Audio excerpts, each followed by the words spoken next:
Good evening. Good evening, gentlemen. And you are in for a treat because if somehow you stumbled across this, you're about to watch the smartest man alive.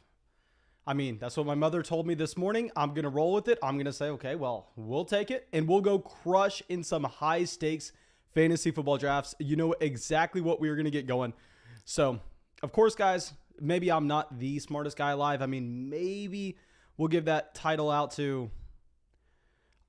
Honestly, no. I don't know who else is worthy of that title, to be honest. So we're going to claim that title ourselves. And we are going to get these real money fantasy football drafts going with. I'll show y'all the guys that I'm drafting this year. I'll show some fantasy football draft strategy. Let me send out the first link for the first draft over there on Patreon. And we just sent that out. And now I'm assuming that this draft is going to fill ASAP. And guys, if you were just now somehow finding this live stream, if you were just now somehow finding this channel, you missed out on a lot so far this offseason. We've been live streaming real money fantasy football drafts every single night. If you want to come out to a live stream, you need to drop a like on this stream. You need to subscribe to the channel, hit that bell, and we got the 108. Now, I will say that the 108, the 109, probably some of the worst draft picks that you can have this season. I mean, I think in this range, it is pretty tough to go through and draft.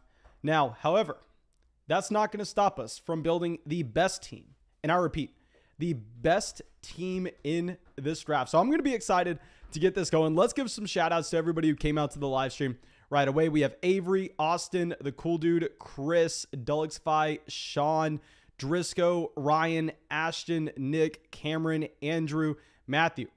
Thank you, my dudes. Thank you all for coming out. I truly appreciate everybody coming out that has that bell hit and is subscribed to the channel.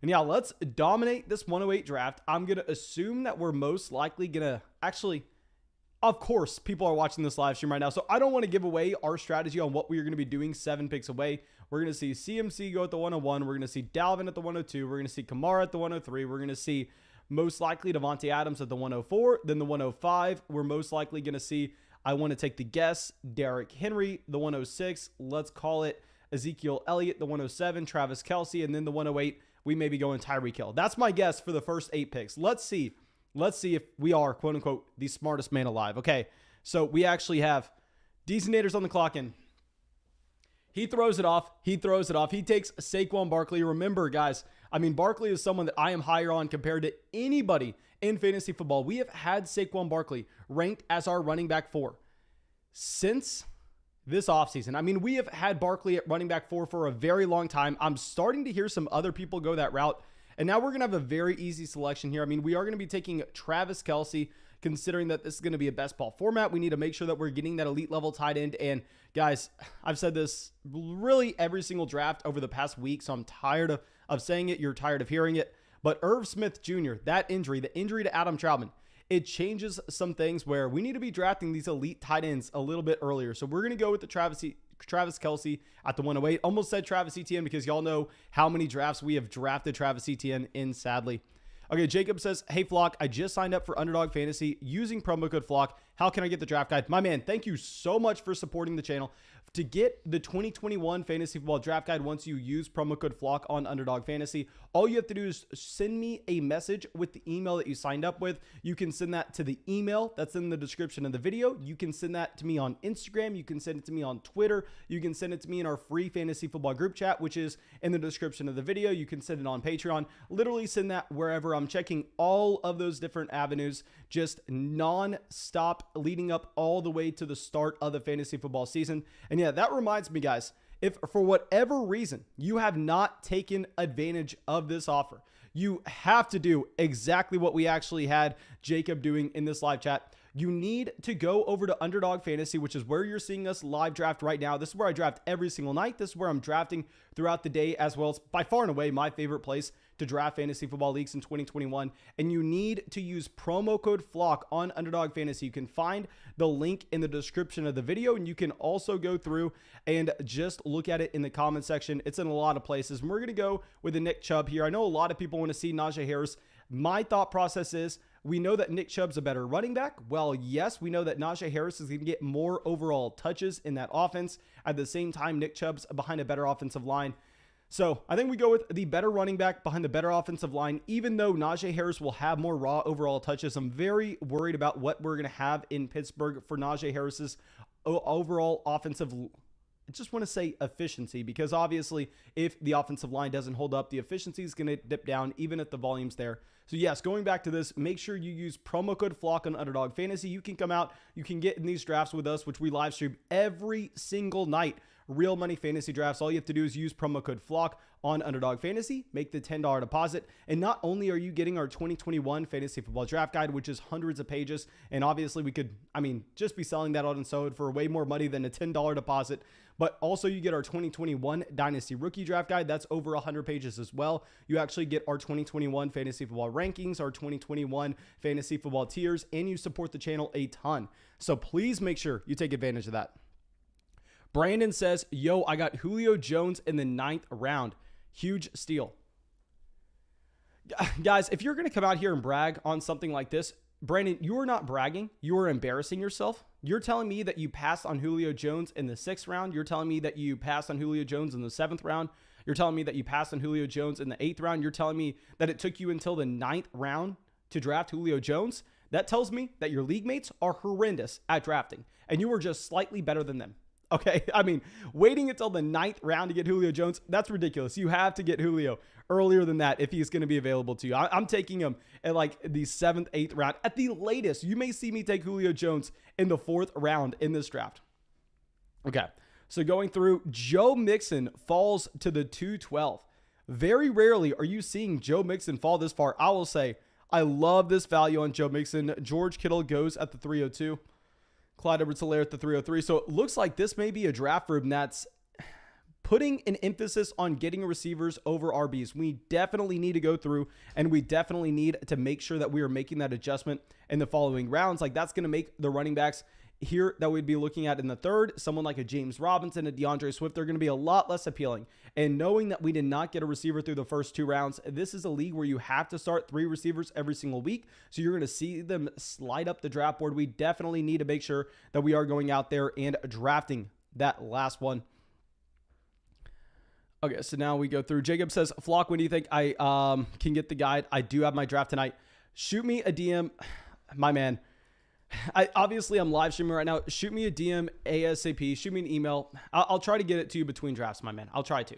I go through and I check that like every 3 hours. So if you have a draft in the coming days, make sure you go and sign up for Underdog Fantasy right now. Don't wait until the last second. Make sure you shoot me that DM. And thank God we finally have access to drafting Robert Woods.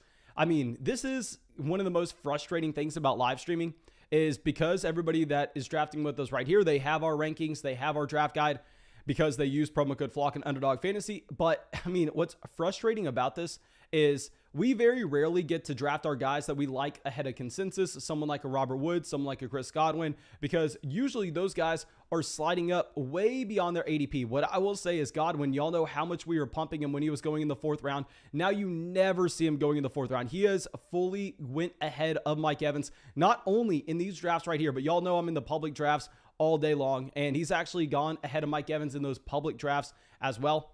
Now, Marcus coming out with a donation. Thank you, my man. Says, hey, Mason, I'm trying to get set up in a Dynasty Superflex for the first time with my friends. What is the best platform you would recommend to use for the long term?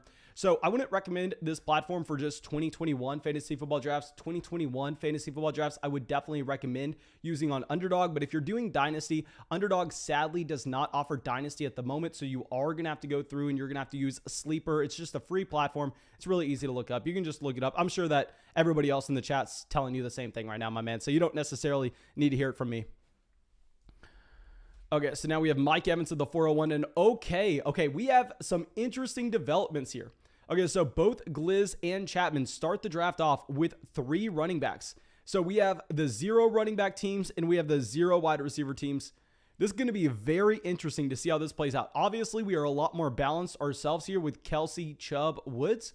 So we don't necessarily have a horse in this race, but this is going to be intriguing. I definitely want to be making sure that we're monitoring that as we go through the draft. And then from here, we are going to be back on the clock. And this is something that I've said before, that we need to get this sorted out.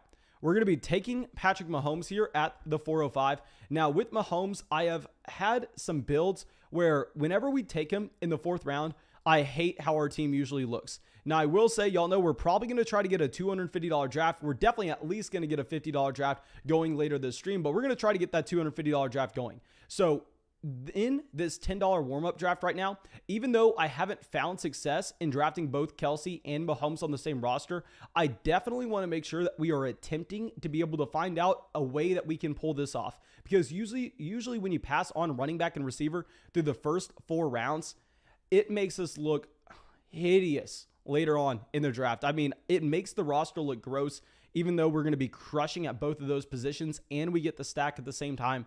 So the opportunity cost is high when we have to pass on a Julio Jones. I actually thought that we were going to go Julio in the 4th. And to be honest, if this was a $250 draft that we'll be doing later in the stream, I probably would be a little too scared to draft Mahomes here. And this is something that I can 100% acknowledge. Now, I may have titled the stream The Smartest Man Alive. Obviously, that's a joke. Sadly, I'm probably like top 5 on the planet, but I mean, there's 3-something billion men on the planet. I mean, I'm probably not the smartest. I'd imagine there are 1 or 2 that are better than me in that category, but those 1 or 2, I bet you they're finding a way to make it where they can just work in both Travis Kelsey and Mahomes on the same team and make the roster look well just all the way through the draft. So we definitely need to be trying to improve. We need to be trying to go through this weak spot because I've done close to 175 drafts so far this offseason, all real money leagues.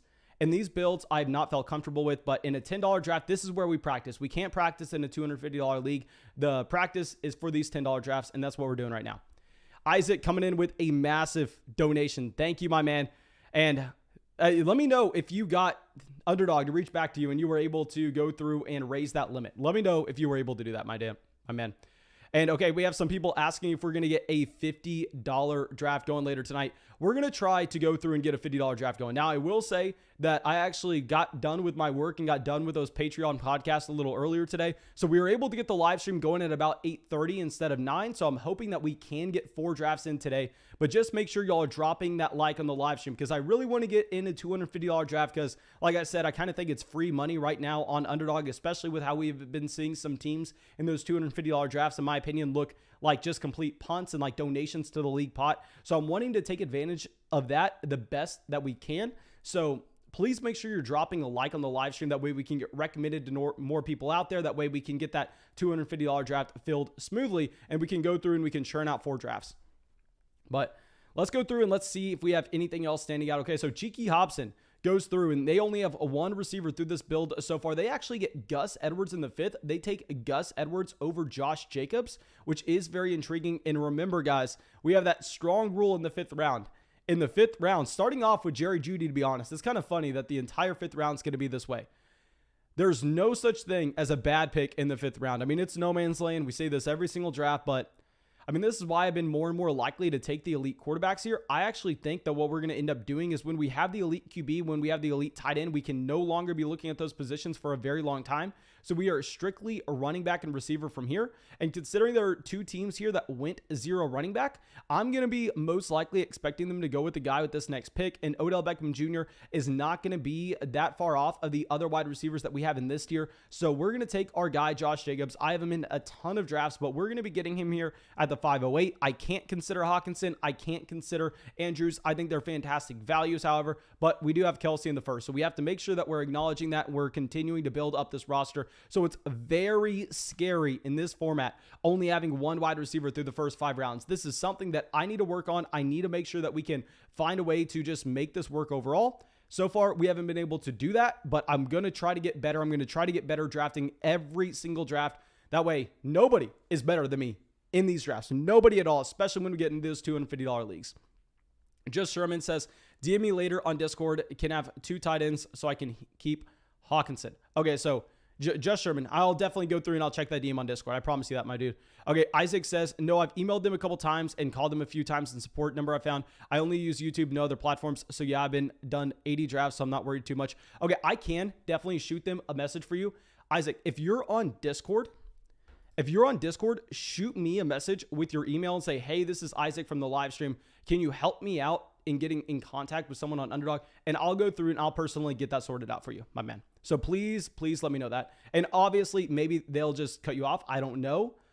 I don't know how that works, but I can at least get you in touch with someone that will.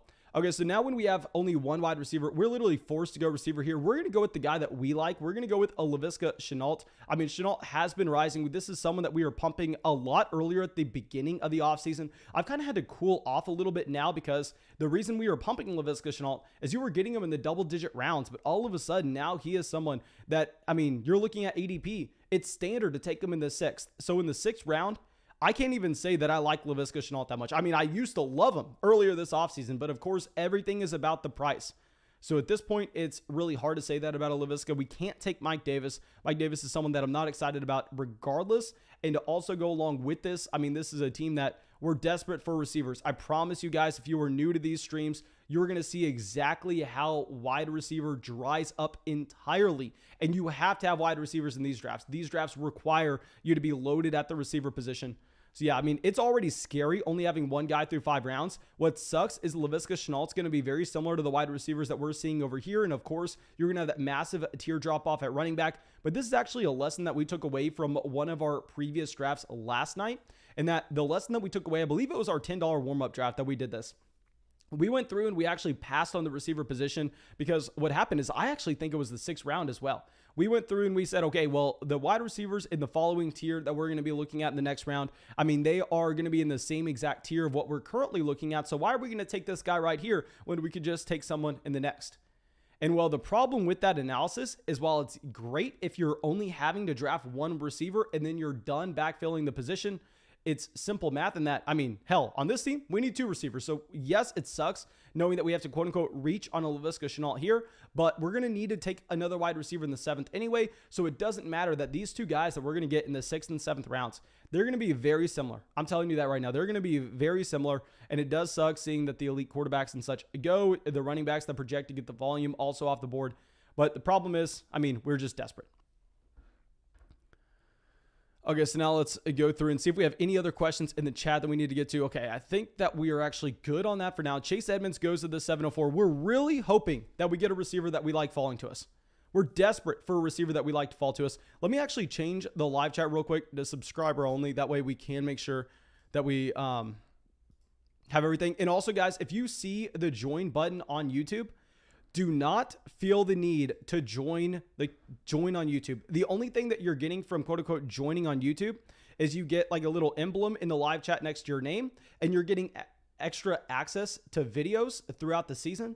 But those videos are going to be the same ones that I'm posting on Patreon. So if you're supporting the show on Patreon, I'll say you're getting more on Patreon, and it's actually a lower price as well. I really just wanted to have that join option to show people exactly how many videos we were going to be putting up on Patreon this upcoming season.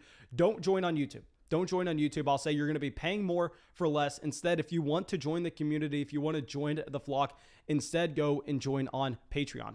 So here we're going to take Deebo Samuel at the 708 as our 3rd receiver. This is kind of like what I was saying. I mean, Deebo Samuel, Laviska Shenault, in ADP, they're guys that are like neck and neck. But the problem is we're going with another receiver in the 8th round as well. I mean, we're just going receiver, receiver, receiver, trying to fill these guys in. You have to start 3. You have the flex. It's a best ball format. And we also get Nick Chubb, Josh Jacobs. So the guaranteed touches here as our running back 1 and running back 2.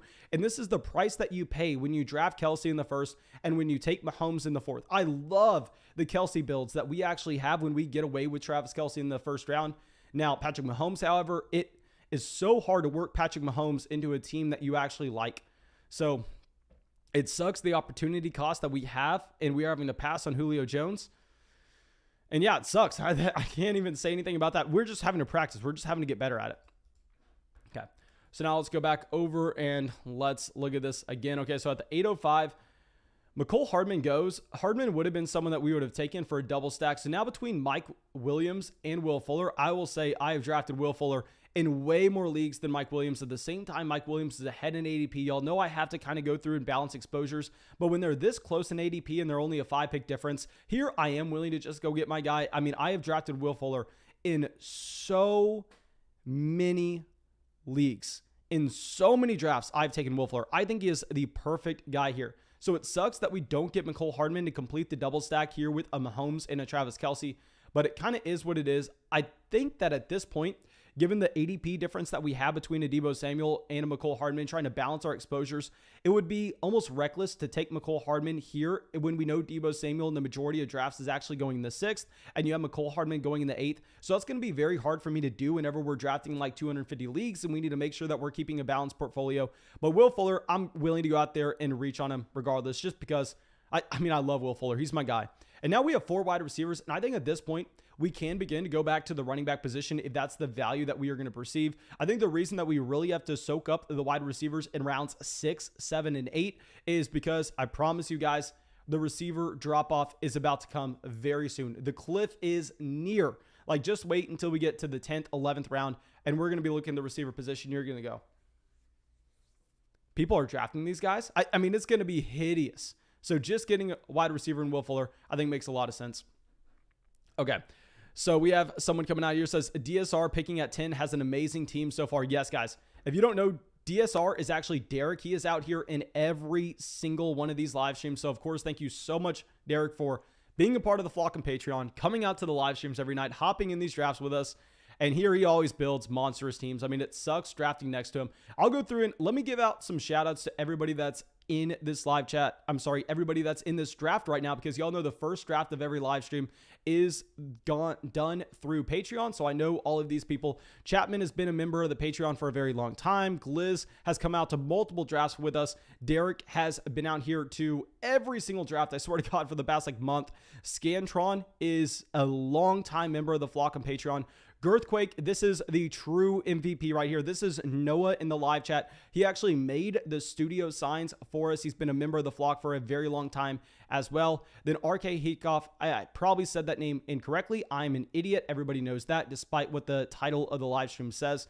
And here, this has been someone that's also been a long-time supporter of the channel. I mean, we just have a lot of long-time supporters of the channel here. I mean, Deezenators is also someone that comes out to every single draft. And Deezenators is hopping into those $250 drafts with us as well. Deezenators is very hard to go up against. I will say that. I mean, I honestly, I don't want to sound like an ass, but I hate going up against Deezenators. It's one of my least favorite things to do. Okay, so now when we're looking at it and we go, okay, well, I guess there are some of these running backs that we could find making it back to us in the following round, where at receiver, we are about to see a massive tier drop off. Now we're going to have to take a Marvin Jones. This is not something I would do in a regular format, but in best ball, we kind of have to. If we were playing in a regular format, my pick here would actually be a Zach Moss 9 times out of 10, but instead we are desperate for a receiver. And I know a lot of people are probably saying, Mason, you idiot. That's not the pick. You need to go with the running back. And I promise you guys, I love the running backs in that range compared to him, but it's more so just the format dictates what we kind of have to do here. And also I've done over 150 of these drafts. Trust me, guys, this ain't my first rodeo. I know exactly how this draft is going to break. There are going to be very few receivers that we can be looking at in the following round. What we really want to see here, to be honest, is we want to see the quarterbacks and the tight ends begin to get drafted, because we do have a Mahomes, we do have a Kelsey, understanding that we really don't necessarily need to be drafting a quarterback or a tight end here. And honestly, we can't be drafting a quarterback or a tight end here. I think it would be a massive punt. So I am confident that we're going to get a running back that we like falling to us. And obviously, once you get the Marvin Jones, the Jacoby Myers, the Russell Gage, the wide receiver tier drop-off is going to be significant. Jacoby Myers getting a massive bump up with Mac Jones being named the full-time starter for the 2021 season. Obviously, Mac Jones looked very good in the preseason. Okay, so now we have Tannehill at the 10:02. Henry Ruggs, and I just heard my dog in the kitchen jump up and get something, so I'm going to have to go yell at her real quick. Okay, so we're going to make this pick. I'm going to go yell at my dog, take whatever she has away from her.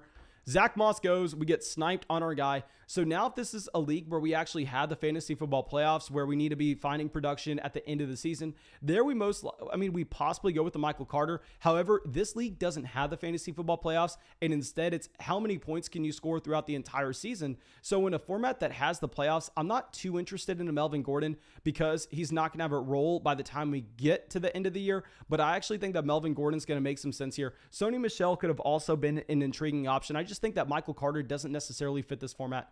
So let me go grab that from my dog real quick, and it'll literally take me 30 seconds to get back.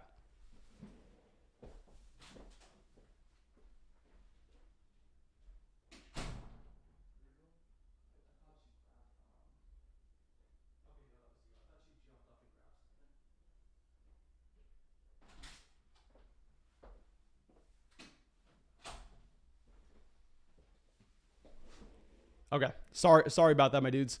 But now we have what we need to be seeing. We need to see these tight ends go off the board because literally we can no longer draft quarterbacks and tight ends until the very end of the draft. But let's go through and let's check out the entire landscape of the draft right now and see if there are any teams that look like they're going really hard in one direction or another.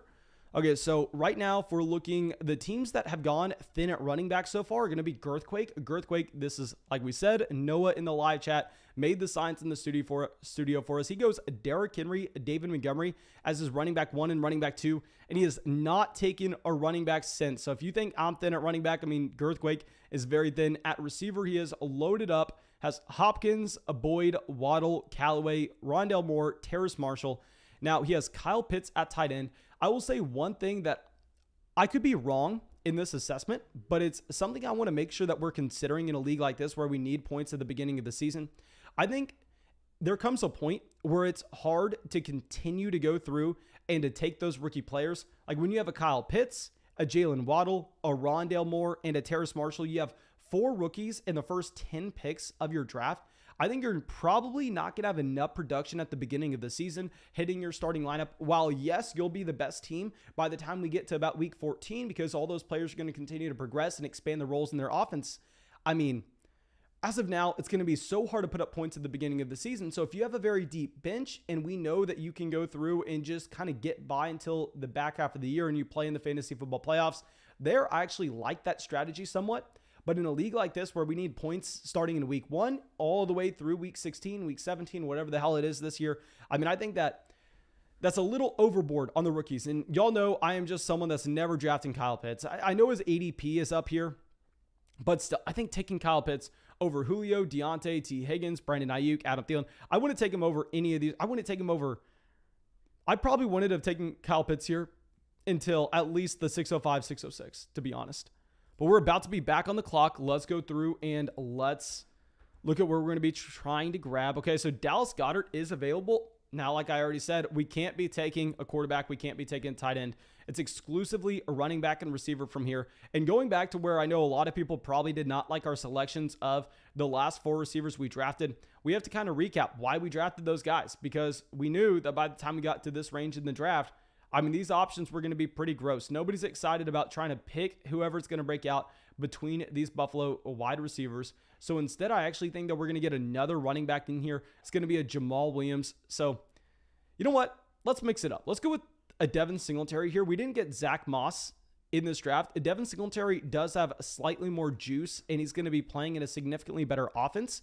So yeah, Devin Singletary, not an exciting running back at all, but going through and taking him over an Emmanuel Sanders, over a Gabriel Davis is going to be something that we're fine at with this point because I am unsure if we're going to have a running back that we're fine with making it back to us in this range. And this is simply why I kind of had to wait and why we had to draft a Marvin Jones here. Because let me know what y'all prefer. I mean, do y'all prefer me going through and getting Marvin Jones and Devin Singletary? Or if we would have taken a Zach Moss here, do you prefer Zach Moss and Gabriel Davis? Personally, I prefer the Marvin Jones, Devin Singletary side of that, but please let me know what y'all are thinking. Now, Sergio coming out with a donation. Thank you, my man. Says, hey, Mason, my league is thinking of increasing the penalty for quarterbacks throwing pick sixes from -1 to -3. Regular interceptions would remain -1. Do you like this idea? My man, I used to play in a league that actually had -6 for pick sixes. And dear Lord, that was a tough league to play in. I will say that it really doesn't change much in what you're doing and trying to project those players because there are very few quarterbacks that you can pencil in to be above or below league average in the amount of pick sixes that they're going to throw just because it's such a small sample thing that the volatility is going to be sky high. And also, man, there are not that many through the course of the season. So if you want to do that with your friends, if you think it's going to be more fun, then hell yeah. I mean, just go through and implement it. Because in reality, it's not going to have that much of an impact on the actual strategy that you're going to have while you're building your roster. So at the end of the day, it's not a big deal one way or another. So just whatever's more fun for y'all. Okay, so Dallas Goddard at the 1203 by Derek. I mean, that is some serious value on tight end. I mean, Dallas Goddard going behind Ramondre Stevenson. And I want to remind y'all, despite what the title of the live stream says, I am an idiot. I was drafting Dallas Goddard in the 9th round. I mean, I was drafting Dallas Goddard in the 9th, and now it's regular to see him come down to the 12th because obviously I thought that Zach Ertz was going to be gone. Zach Ertz is still there. So now we are going to be getting someone that we've been drafting too much of. We've been drafting too much of him. I know there are concerns, Personally, I'm not smart enough to really know what's going on or to project what's going to be happening with COVID protocols and such in the NFL. So because I'm not smart enough to project that, we do have to just go through and take a cautious tail with a Cole Beasley. But at the end of the day, I mean, Beasley's just going to be running so many routes and getting so many targets with one of the best quarterbacks and one of the highest volume offenses in the NFL. So based on the fact that, I mean, he is going, who do you prefer? Jalen Reagor with Jalen Hurts or Cole Beasley with Josh Allen? Reagor probably has slightly more upside from a talent perspective, but with the situation involved, I actually think that Cole Beasley has both a higher floor and a higher ceiling, as crazy as that sounds. But we've been going through and we've been drafting a little too much of him, but at the end of the day, it's just the range that he's going in. I mean, it's Reagor, Shepard, or Cole Beasley. I think that we just take Beasley here. And when we go with the Mahomes, I know the quarterback value in this round is absurd. We simply can't be drafting a quarterback when we went with Mahomes here, because when we take Mahomes over like a Julio Jones, we are essentially betting that Patrick Mahomes is going to be making our starting lineup every single week throughout the entire season. So it's not going to be an option for us to go with Mahomes instead. To go with a Joe Burrow, for us to go with the Justin Fields. Burrow would have actually been the quarterback that I would have liked there. But at the end of the day, we just kind of got to go and with the roster construction so far, and that's going to dictate that we take a receiver. Now, Paris Campbell also coming in. Paris Campbell, I mean, definitely a riser when you have the T.Y. Hilton injury. We cannot ignore that whatsoever. And guys, if you have yet to go down there and drop a like on the live stream, make sure you drop a like. It helps us out so much. Subscribe to the channel for whatever reason you haven't subscribed already. We actually do these live drafts every single night. We have done these live drafts every single night. I mean, I'm pretty sure the entire month. Now, Evan Ingram, Cole Kmet. You get these tight ends off the board. We're not drafting a tight end until like one of the last rounds. We'll grab Austin Hooper. But we just want running back, receiver. Okay, so E. Smitty here. Let's check out this team, because I think this team, based on the positions that it's gone with, it has to be put in a very difficult spot. So at running back so far, E. Smitty has Kamara, Clyde Edwards-Helaire, Damian Harris. So I think that's enough at running back, to be honest. I mean, I think that you do have three guys that you're comfortable with the workload projections. But the problem is, if we're looking at receiver, I mean, only having Jefferson, Ayuk, Jamar Chase, DJ Chark is going to be very hard to overcome. Yeah, you get the upside of Rashad Bateman at the end of the year, but obviously Bateman's starting out on the IR. We know that rookies are also going to be slower to come back regardless. So this is a concerning pick, to say the least. Okay, now MVS going at the 1306. Let's pull this back up. Let's look at where we're going to be going. We're either going to be taking a quarterback or a running back. A wide receiver or a running back here. And we're most likely only drafting 5 running backs on this team.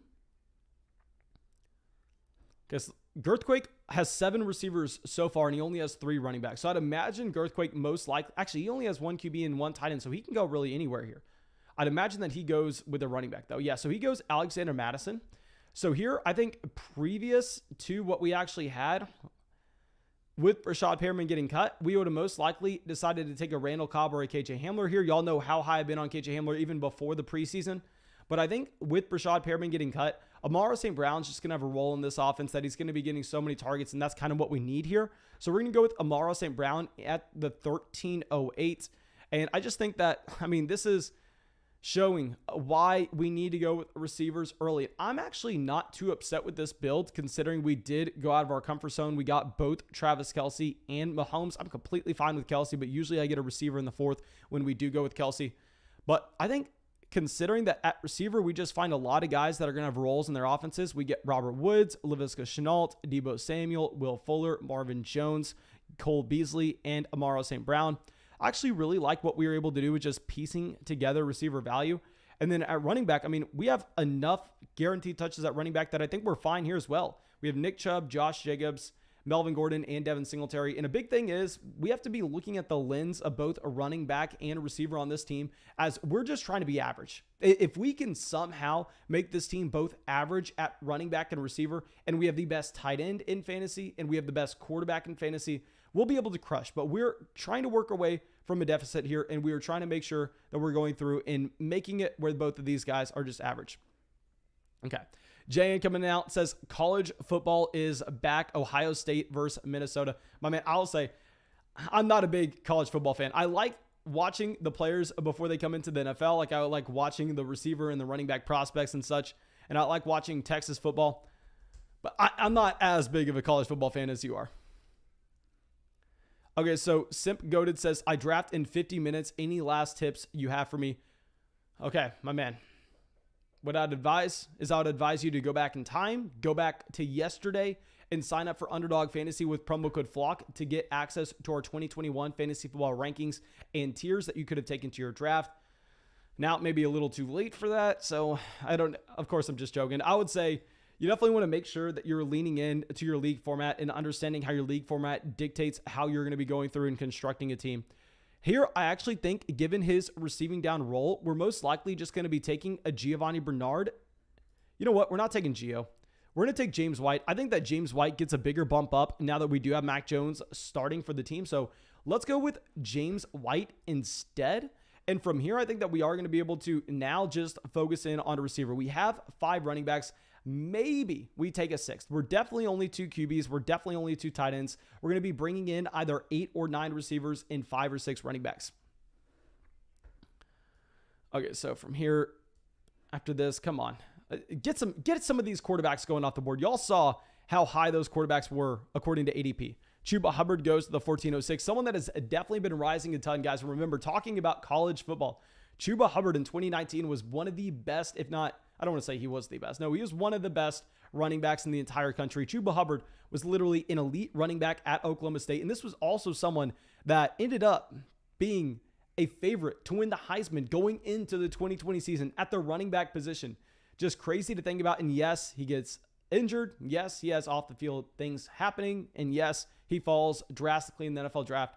So he has a lot of red flags around that profile. But at the same time, I mean, you're essentially just saying if Christian McCaffrey gets hurt, is this the next Mike Davis? Is this the next league-winning player? Okay. So we have Rob Gronkowski, Hunter Henry in the 14th. And at this range, I think we can consider to start taking quarterbacks and tight ends because we know that receiver's going to look disgusting. I mean, a receiver's going to look pretty gross throughout the rest of the draft, and all the guys are going to be about the same. So I guess at this point, we can start looking QB and tight end, even though we have Kelsey, even though we have Mahomes. Okay, Tevin Coleman at the 14-10. Ryan Fitzmagic goes at the 14-11. Fitzmagic is also someone that has fallen dramatically in these drafts, and I'm here for it. I'm here for the fall, to be honest.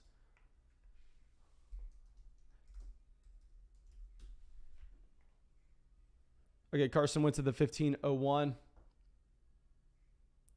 And okay, so here we actually have someone in the live chat right now. Let me grab that name real quick. Yeah, Jordan says, think Royce Freeman hurts Chuba Hubbard.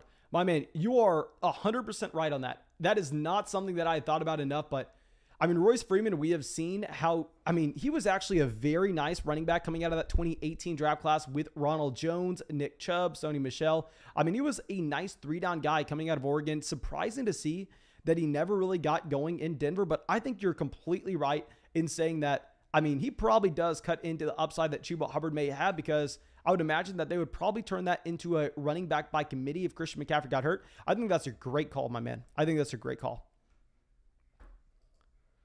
Okay, so now let's pull this back up.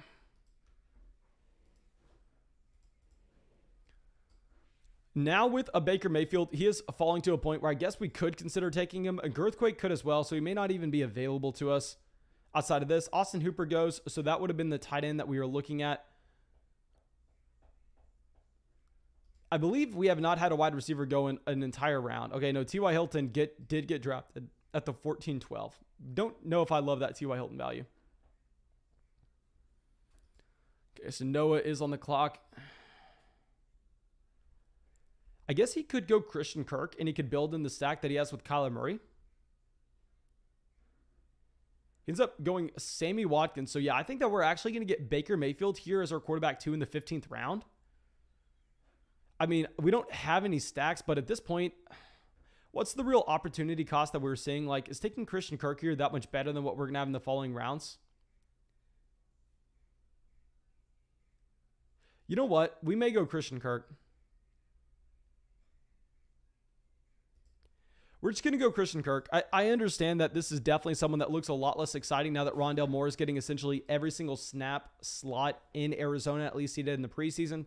But the quarterbacks that we're going to have available to us in the 16th round, I think are almost identical to Baker Mayfield, to be honest. I mean, with the weapons that a Sam Darnold has, I think Sam Darnold is slightly more appealing in terms of the price that you're going to be acquiring him, because Sam Darnold is going to be playing in an offense that does want to throw the ball, and he's going to have DJ Moore, Robbie Anderson, Terrace Marshall, Christian McCaffrey. Whereas, I mean, Baker Mayfield, while he may be a better real-life NFL quarterback, I mean, he's going to be playing in an offense that's a run, and at the same time, his top options are Odell Beckham Jr., Jarvis Landry, Donovan Peoples-Jones, Austin Hooper, David Njoku. I mean, you could even throw Rashad Higgins into that. Not too exciting there. Baker Mayfield does end up going to Chapman at the 15-12. Let's go through and let's look at Chapman's team real quick, because it looks like Chapman's also gone very thin at running back. So if we go through, keep in mind Chapman's going to be here at the 112. So far at running back, he drafted 4 guys at the very top, and then he has just loaded up on the other positions since then. Aaron Jones, Jonathan Taylor, James Robinson, Javonte Williams. So he's going with a very hyper-fragile strategy, not necessarily bringing in a ton of depth. Now we're going to be back up on the clock. Let's pull this up, and we definitely need to be at least considering quarterback and tight end now. So quarterback, I think that now we could look to get a Zack Wilson. I'm not going to be placing a massive emphasis on going through and stacking as we did previously, because we have a Mahomes, so we know Mahomes is in our starting lineup almost every week regardless. You know what? We're going to go with the higher floor quarterback. So I think Zack Wilson, if we were playing in a tournament that does have the playoffs at the end, there we're going to go with Wilson. But if we're just trying to find someone that we go, okay, well, what happens if Patrick Mahomes gets hurt for 3 weeks and we need someone to plug and play, and we just need to make sure that we're getting a baseline level of production? I'm more comfortable getting that from a Ben Roethlisberger than we would with a Zack Wilson. Zack Wilson, definitely a lot more upside, but I don't necessarily think we're looking for upside when we have a Mahomes, because when you have a Mahomes and you take him in the 4th round, it's more so just a pure injury handcuff. So maybe Zack Wilson is definitely the guy that we go on a team where we draft 3 quarterbacks and just going through and trying to capture those spike weeks as they pop off. But instead, I think Ben Roethlisberger actually may fit this format just slightly more. I'm sorry, not format, team build. Ty Johnson at the 1607, great value on the Ty Johnson. Zach Pascal at the 1609, obviously getting a bump up with the T.Y. Hilton injury. Jay Bird says, so I used a Flock and deposited $10. What do I need to do? Okay, thank you, my man, for supporting the channel. Let me go through and give everyone a reminder. So when you use promo code Flock and make that $10 deposit on Underdog Fantasy, you actually get $25 added to your account. You get our 2021 Fantasy Football Rankings, our 2021 Tiers, our 2021 Fantasy Football Draft Guide, our 2021 Dynasty Rookie Draft Guide, hundreds of pages of information. Literally, you can ask anybody in the live chat right now. 99% of people have done this in the live chat. Everybody has their draft guide. And the reason that I did this partnership with Underdog Fantasy for them to sponsor the draft guide was because it makes so much sense, and that it helps out Underdog Fantasy, it helps out us, and it's literally the best deal that you could ever have for a very comprehensive draft guide that's going to help you a ton. So make sure you take advantage of that. You can find the link in the description. And then while you're also there in the description of the video, you can see how easy it is to just access that 2021 draft guide. And all you have to do is send me a message, whether that's on Twitter, Instagram, Patreon, Discord. You can even email me. That's all in the description of the video.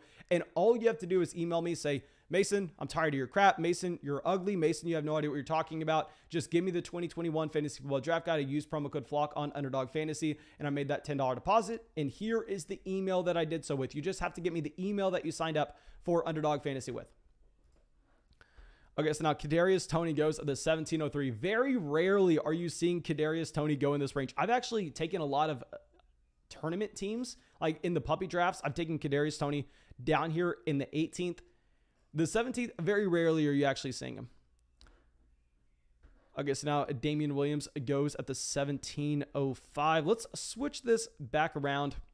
Party Till She's Hot gives us the nicest compliment we could ever get.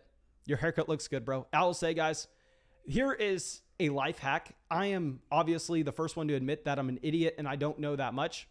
But if you ever want to make someone's day, if you notice that they have a haircut, even if it's the ugliest haircut you have ever seen in your entire life, you telling them that you like their haircut, I promise you that makes their day. So even if my haircut is ugly, it's not even a big haircut, but that's what I'm saying.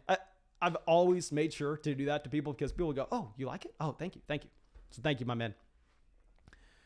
Okay, so now let's go through and our next pick at the 1708. So Pat Frymuth goes off right before us. So if this was a tournament team, we're probably going to go Adam Troutman at tight end. However, with this just being a team where we're only trying to beat 11 other people, instead I actually think we go with a Blake Jarwin. Instead, I think we go with the Blake Jarwin. I think that he has a higher floor than what we're going to get with an Adam Troutman. I know Dalton Schultz is going to be involved in Dallas. And if Dalton Schultz wasn't involved in Dallas, then you would actually have a Blake Jarwin getting drafted significantly ahead of this. So you're more so getting a discount on Blake Jarwin, considering the fact that you are having just that stuff change. Okay, so let's scroll this down real quick. The 1708. Let's move this down. Mac Jones goes to the 1709. Tony Jones of the 1710. So this is where I stand. And then I think that if we were playing in a different league, like if we were playing in a draft where wide receivers didn't go so early and you didn't have guys like Darius Slayton, Kadarius Toney already going off the board. And I mean, players like Quez Watkins, Diami Brown, Josh Palmer, Byron Pringle gets drafted in the 15th round here. If those receivers weren't going, I think it would probably be smarter to just get a receiver in the 18th and bring in 9 receivers on this team. But because of the running backs that are still going to be down here in the 18th round, that I think are going to be making impacts on teams and have roles on offenses, I think instead we're going to go with a running back with this last selection. And you know what I forgot to do? Oh my God, we forgot to hop into a $250 draft lobby. Let me go through it. Let's see how many people are in that $250 draft lobby. Maybe we'll get another $10 draft going after this, and we can get the $250 draft going after. Okay, no, so there are 4 spots left in that $250 draft. If anybody wants to come out and join the $250 draft with me, that's going to be the next draft that we are doing on the stream. All you have to do is go to Underdog Fantasy, look at the Big Dog Lobby. That's going to be the league that has a $250 buy-in. So make sure you go out there and join. So going back to what I was saying, I think that here it's actually going to make more sense for us to get a Carlos Hyde, because we know Carlos Hyde is going to be getting touches in Jacksonville compared to a lot of these receivers. I mean, a Deshaun Jackson, a DeMarcus Robinson, a Van Jefferson, a Hunter Renfrow. Renfrow would be the guy I'd be interested in here, considering John Brown does get cut. I mean, at receiver, we have Robert Woods, Laviska Shenault, Deebo Samuel, Will Fuller, Marvin Jones, Cole Beasley, Amaro St. Brown, Christian Kirk. At running back, we have Chubb, Jacobs, Melvin Gordon, Devin Singletary, James White, Carlos Hyde. So yeah, we're not necessarily strong at either, but dear Lord, okay, this $100 draft has 1 spot left. I mean, this $250 draft. So, okay, this is, I believe, okay, no, we still have 1 spot left. So what I need from y'all, this is what we say every single night as I pull this up here on this other monitor. What you need to do, go and put all the positive energy you could ever have into the top of your fingertip. Just put everything that you have into the tippity top of your fingertip. Go down and smash that like button, subscribe to the channel, send us some positive vibes in our direction for this 2021 $250 live draft. What we need here is we need the 101. I am not settling for anything else. I'm not settling for anything else. Let me pull up this draft board real quick. I believe it's probably already filled. Oh my God, this is going to be really stressful. A $250 draft. Let's get this thing going. We just pulled it up. And boys, I'm disappointed in y'all. My God, I'm disappointed in y'all. Are you kidding me? What were y'all doing? What vibes did you send in our direction? Alex says 112 energy. Oh my God. Alex cursed us with this. We get the 112 in a $250 draft. Now, there are some positives to this. The positives that we have in this draft are that we are away from some of the monsters that we know. We know that Dome Favors is a very tough drafter to go against. We know Derek is a very tough drafter to go against. We have seen Jay-Z Rucker in a ton of these $250 drafts before. So at least, and I've seen Goliath in some $250 drafts before as well. So obviously we have the experience badges here for some drafters. Tan Solo made it out. Tan Solo, a long time member of the Flock Patreon. Thank you, my man. Derek, obviously, a crusher. So this is going to be tough. This is going to be a tough draft. I'm excited to get this going. Caden says Dome Favors is a billionaire. That's what I'm saying, guys. Like, if Dome Favors starts a YouTube channel, y'all need to unsubscribe from me and y'all need to go subscribe to Dome Favors because he is in every single one of these $250 drafts, just casually sitting here. So I'm assuming this guy, if he's making, I'm assuming that he's maybe making a living off of fantasy football and just playing in fantasy football leagues, not doing YouTube, not doing Patreon or anything like that. And making a living just off of your fantasy football winnings is a lot more impressive than what I'm doing. I'm kind of making my living off of both our fantasy football winnings and obviously producing content at the same time. So Dome Favors is most likely a crusher, and we want to be on the opposite side of the draft from him every time. Kelsey here goes at the 104. He goes to the 104. Okay, so, oh my God. You know what sucks too? What we've been trying to accomplish in every single one of these drafts is we've been trying to get either Darren Waller or George Kittle in one of these drafts every single time.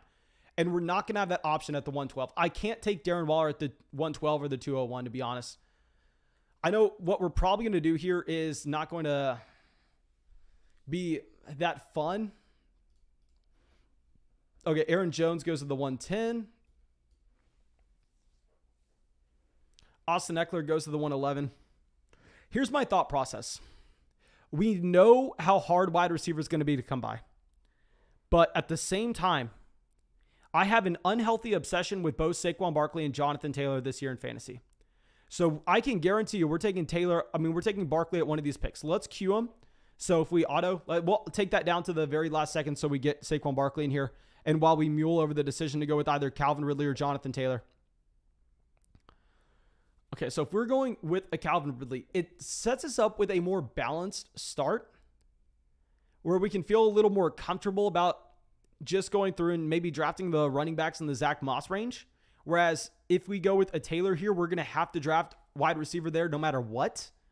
So to have the flexibility later on in the draft, I think that we're actually going to end up going with the Calvin Ridley.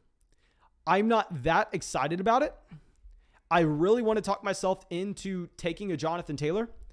But when we're picking at the end like this, and it's a $250 draft, the pressure is on. I mean, we know that these teams can go out there and they can soak up some of these receivers very fast. So it's scary. Maybe it's not optimal. We're going to go Ridley. I wanted to go Jonathan Taylor. It was a tough decision to make. Jonathan Taylor, I actually have him ranked as our 10th player overall, and I have Jonathan Taylor in a ton of drafts. Barkley is a no-brainer for me. Y'all know I've had Saquon Barkley as my running back for all offseason in a PPR format. In a half PPR league like this, I probably do prefer Ezekiel Elliott, but in a full PPR, I have Saquon Barkley. But regardless, getting Barkley here at the 112 is fantastic value when he's going to be the running back 8 off the board. That's ridiculous with the workload that he's going to see this upcoming season. Yes, it's a very, very bad offense, but still interesting to say the least. Now we have Taylor falling all the way to the 204. Metcalf goes at the 203. Okay, I think we made the right decision in going with the Calvin Ridley then.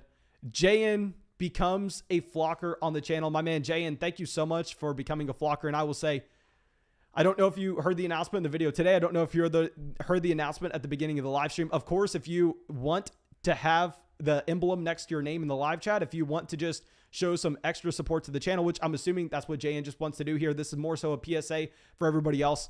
Guys, over there on Patreon, which of course JN's already a part of, there you're going to find everything that you get from being a member of the channel on YouTube plus more. Okay, so the reason why we really set up this Flocker program on YouTube is because I wanted to show what we're actually going to be doing on Patreon throughout the entire season. We're actually going to have extra videos on Patreon throughout the entire season as well, which y'all know we already have a crap ton of stuff over there on Patreon.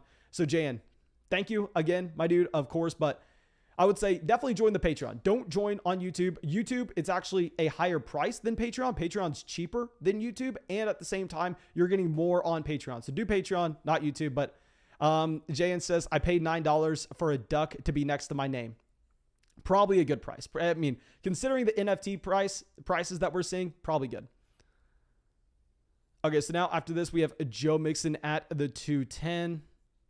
Darren Waller at the 211. Dome Favors. How are y'all letting him get Darren Waller at the 211 now? Oh my gosh. Dome Favors is going to crush this draft. We already know it. He gets Darren Waller at the 211. He goes with Clyde Edwards-Helaire. Okay, so he's punting receiver through the first 3 rounds here in this $250 draft. Okay, so Goliath on the clock after going running back. Maybe this is a league that doesn't necessarily push the wide receiver as we have seen before.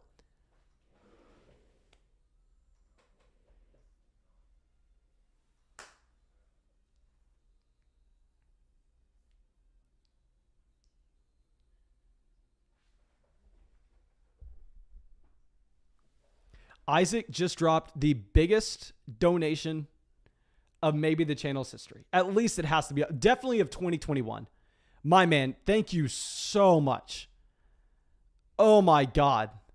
That makes my night. We may be doing another $250 draft tonight after that donation. We may be getting some plays going. Thank you so much. Says, I'm an idiot. I just realized I didn't have Discord until just now. Just signed up. So the link I was emailed after signing up for Patreon might be expired or whatever. I'm an idiot with technology. Al, I just went ahead and messaged you through Patreon with my email. Thank you, my man. Thank you so much. I promise you I'm going to be getting to you as soon as this live stream ends. I promise you I'm going to be getting to you tonight, and I'll get that all sorted out for you. Thank you so much. That is wild. That is wild. Okay, we have some more donations coming in. We got Nick says, should have took Taylor, in my opinion. There are far more receivers than elite running backs. Nick, let's circle back to this once we get to about round 11.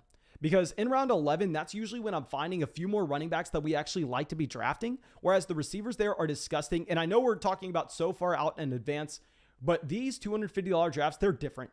I mean, wide receiver gets soaked up so much. We have done a ton of these drafts, my dude. I mean, trust me, we'll go through, and it could easily be a mistake. It's something that I didn't necessarily know. I think really just keeping the balance and not knowing how some of these drafters are going to be going maybe provides us a little bit of an edge. And Ryan says, thanks for having good vibes, brother. Are these $250 drafts private drafts, or are they in the big dog league? This is a big dog league, my man. This is a public $250 draft on Underdog Fantasy. Tyler Lockett, our guy, Chris Godwin, goes off the board. We're 100% going receiver here. That was the plan the entire time. So I know it looks like we're going to have to reach onto receivers. It doesn't matter, to be honest. I mean, the receivers that we're going to have on the board later for us are going to be gross. So yeah, we're reaching on receivers here. You can't ignore it, but I'm not taking a Swift, a Mahomes over a Julio Jones right now in this format. Kyle Pitts, you know, there's no way in hell that I'm taking Kyle Pitts here. So instead, let's get DJ Moore and Julio Jones onto this team. And this is a structure that I do not, I mean, I like the structure, but the value that we got just isn't there. I mean, some of these other teams are going to be able to come away and just crush us. Like the Austin Eckler team that got Eckler, Hopkins, and Godwin. This is, I mean, and it's not like they made any decisions that we couldn't have. I mean, they just came through and got a significantly better draft pick, and our team is worse in return to that. Okay, so Mahomes goes at the 402. Jalen says Wayne Gallman signs with the Atlanta Falcons. Hey, they're bringing in that running back depth. I don't know how many times we've talked about it before. I know this is a very small, but it's so hard to come out here and just say for sure that Mike Davis is going to be that starting running back the entire season. I know a lot of people want to, but the running back position is a lot more volatile in the NFL than people give it credit for. Okay, so Swift goes at the 404. I'm assuming we get like Higgins and Ayuk off the board sometime soon. Debo, so Derek here ends up going 3 receivers in a row. There are a lot of balanced teams so far in this draft. It doesn't look like there are that many teams stretching it. So Dome Favors goes 3 rounds without taking a receiver. Debo goes 3 rounds without taking a running back.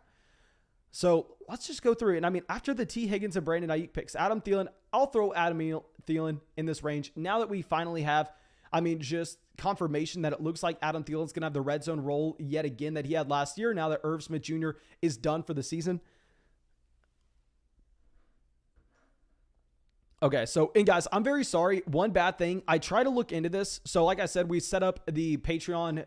We obviously have Patreon already, and we just set up this YouTube program, and I'm telling y'all, don't join the YouTube program. The YouTube program, you'll find the extra videos, but they'll also be on Patreon for cheaper. Now, sadly, I cannot link your Patreon account to YouTube, and I cannot get you the little duck emblem. I cannot get you the duck emblem next to your name, sadly, if you are a member of the Patreon. So maybe you want to pay more just for the duck emblem. I personally wouldn't. I would just go with Patreon. Okay, so now Claypool goes at the 409. So I'm assuming here we're going to have a Josh Jacobs or a Miles Sanders in the 5th. That's my assumption. That's my assumption after going 4 receivers in a row. The Claypool goes to the 409. Kyle Pitts makes it to the 410. Very rarely are you actually seeing Kyle Pitts fall this far now. I guess because we've had the injuries to the other players in this range. I mean, very rarely are you actually seeing that happen. Sanders goes to the 501. Okay, so we actually have two teams here. Pretty much, I don't want to say punting punting receiver. But very rarely are you seeing the 101 and the 102 take this many running backs in this range. I mean, usually you would see like one other running back between these teams, considering the fact that CMC and Dalvin Cook give you the elite edge at the position. So that's very intriguing. Very intriguing. Okay, so Dome Favors does get Deontay and Jerry Judy. And guys, this is what I'm saying. The running backs that we would be looking at the 5-6 turn, they're closer to David Montgomery than Julio Jones will be to the receivers. I mean, you already have Jerry Judy going off the board. I wouldn't be surprised if we can't even get an Odell Beckham Jr. going at the 5-6 turn. Mike says, where's Cognition? Sadly, Cognition is not in this draft. I wish that he was in this draft. I wish that he was punting away his 250. Sadly, that is not happening, though. Devonta Smith at the 504. So J.Z. Rucker going through, and no running backs through the first 5 rounds. I'm assuming, I could be wrong, maybe this is a Josh Jacobs selection. Maybe. I could be wrong. I could be wrong. Let's wait and see. Mark Andrews. Okay, so we have 2 teams with 0 running backs through the first 5 rounds. Okay, guys, buckle up. This is going to be a wild draft. I definitely want to be going through and seeing what those teams are able to find. This is going to be crazy. Okay, so Mark Andrews, and then we really have even no idea what these teams are going to be doing after this. So Kyler Murray does go at the 507, so those elite quarterbacks begin getting drafted. Now, Big Marley going to be on the clock here at the 508. Goes Odell Beckham Jr. Now, Crozen Roto, this is definitely not a supporter. This is not someone that watches these live streams. I think that he's just a big dog drafter that comes out here and he does these public $250 drafts because I've never seen the name before. He goes Jamar Chase. Now we have the S's coming on, and they have taken, it looks like this is going to be a team that most likely ends up taking a Russell Wilson in this draft. They have both a DK Metcalf and Tyler Lockett on this build. So they also have Aaron Jones and David Montgomery. So they go Mike Davis at the 510. Y'all know I wasn't considering Mike Davis anyway. Now, my day sisters here, they go Josh Jacobs. Jacobs actually would have been the player that we were considering. Lamar's going to be one of these picks. We're going to take Lamar as one of these guys. I know we don't have a stack, but honestly, I don't care too much about that. And now we're trying to figure out if we need to take Henderson or if we need to go with the receiver. You know what? We're going to do neither. We're going to go with a Lamar Jackson and a TJ Hawkinson. It would be much better if we had Mark Andrews falling to us instead of TJ Hawkinson, because then we could have gotten that stack built in, but he's still going to be a tight end in the same range. And I mean, we're just going through and knowing that the tier at receiver is very flat here. This is kind of why we decided to draft a Ridley, a DJ Moore, and a Julio Jones with our last 3 rounds. Because now I think that we're in a spot where, yes, we only have 1 running back through the first 6 rounds, but we have that anchor RB. So we're going to get that anchor running back coming in. And I promise you the running back value that we'll find later on is going to be fine. And what we get when we draft a Lamar and a TJ Hawkinson is the security of only having to draft 2 quarterbacks and only having to draft 2 tight ends. So we can actually pick up some extra running backs at the end of the draft. We can pick up some extra receivers. Now we have Darrell Henderson going at the 602. Let me know if y'all would have preferred me to go with a Darrell Henderson. Let me know if y'all would have wanted to see me go with the Darrell Henderson at that 5-6 turn. I know a lot of y'all probably do. I'm not that massive of a fan of a Darrell Henderson, and honestly, I do prefer having the Lamar Jackson and the TJ Hawkinson from what they give us with a roster construction standpoint. Jacob says, are stacks better than certain separate team players? Also, why do you say your answer? I don't know what that means, my man. And I will say, okay, so you definitely prefer having stacks. Like, it's a lot more optimal to have the combination of Lamar Jackson and Mark Andrews compared to Lamar Jackson and TJ Hawkinson. And that we can all in this live chat, or at least 99% of people in this live chat, will say that it's possible that both of these guys are neck and neck with current projections. And it's possible that both of these guys are, in a similar range. We can all at least agree there. Maybe you have your slight preference going one guy or another. I could go back and forth on these guys all day. But we know when we draft a Lamar Jackson on a team, what we're essentially saying when we drafted a Lamar Jackson is if we're going, okay, if we're trying to become an elite team, if we're trying to get the highest ceiling possible, this Lamar Jackson pick probably has to work out. And if that Lamar Jackson pick worked out, how else are we going to raise our ceiling? Because if we know Lamar Jackson worked out, it's actually probably a higher chance that so did Mark Andrews. So just creating those correlating parlays on your roster is going to make a whole lot of sense in trying to find an easy way to raise the probability that you actually hit a very high outcome. So yeah, it's definitely preferable to go through and stack your players. It's harder to explain the exact math behind it when we're in the middle of a live stream right now, but it's something that has been proven time and time again. I think 99% of people kind of have at least the basis of understanding down to the point where we don't have to continue to explain it that much. So let's see if these teams that passed on running back earlier on, if they decided to take one. Okay, so Jay-Z Rucker here goes with a Javonte Williams in the 6th round. Debo has yet to take a running back. So maybe Debo here actually ends up going with... Actually, I'm not going to say his pick out loud because I don't want him to get sniped. I don't want to be an ass. Mindcracker coming out with the donation says, listen to the review of my draft on Patreon. Wanted Kelsey in the 1st, but I have a weird sinking feeling that this is the year something happens and the 4-1 year is over. Went with the gut over the brain. Mindcracker, you do not have to send in a donation to let me know this. But okay, I broke down 10 teams on Patreon over there today with podcast, but I mean, I do have the memory of this team. I'm assuming that this is the team that you ended up going with a Nick Chubb in the 1st round. And then in the 2nd round, I believe it was maybe a Jonathan Taylor. I believe you definitely went running back. And I wanted to see maybe Nick Chubb instead of going in the 1st because it was a 10-team league as well. Just instead of you going with a Travis Kelsey. I believe I'm right. Let me know if I'm correct about that. But yeah, I definitely prefer to have Kelsey there. But thank you so much again for the donation. Kayan says, Mason, where in the world is the content for the Dynasty channel? It's been ages. I'm gonna get another Patreon Dynasty startup announced after this live stream tonight. So I'll get that announcement over there on Patreon tonight about our new Dynasty startup. Do not send me a DM right now telling me you want in the Dynasty startup because you don't even know the details. You don't even know if you can make the live draft. So don't send me that DM or you're not going to get in. So I'll send out that announcement. We'll probably get a live draft going on the Dynasty channel. We'll get at least one more live draft going before the season starts. Okay, so now this team over here, they are going to take Russell Wilson. They have to take Russell Wilson. They have both DK Metcalf and Tyler Lockett. They have no quarterback so far. I'd be very surprised if they went anywhere besides Wilson. They go Damian Harris. Damian Harris, very, very interesting. Very interesting. So Brandon Cooks goes. So we can't take, we're literally only running back and receiver in these two picks.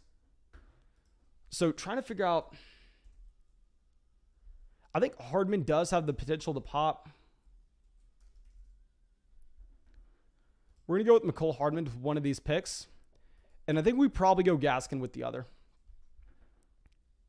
Yeah, we're going to go with Myles Gaskin and McCole Hardman.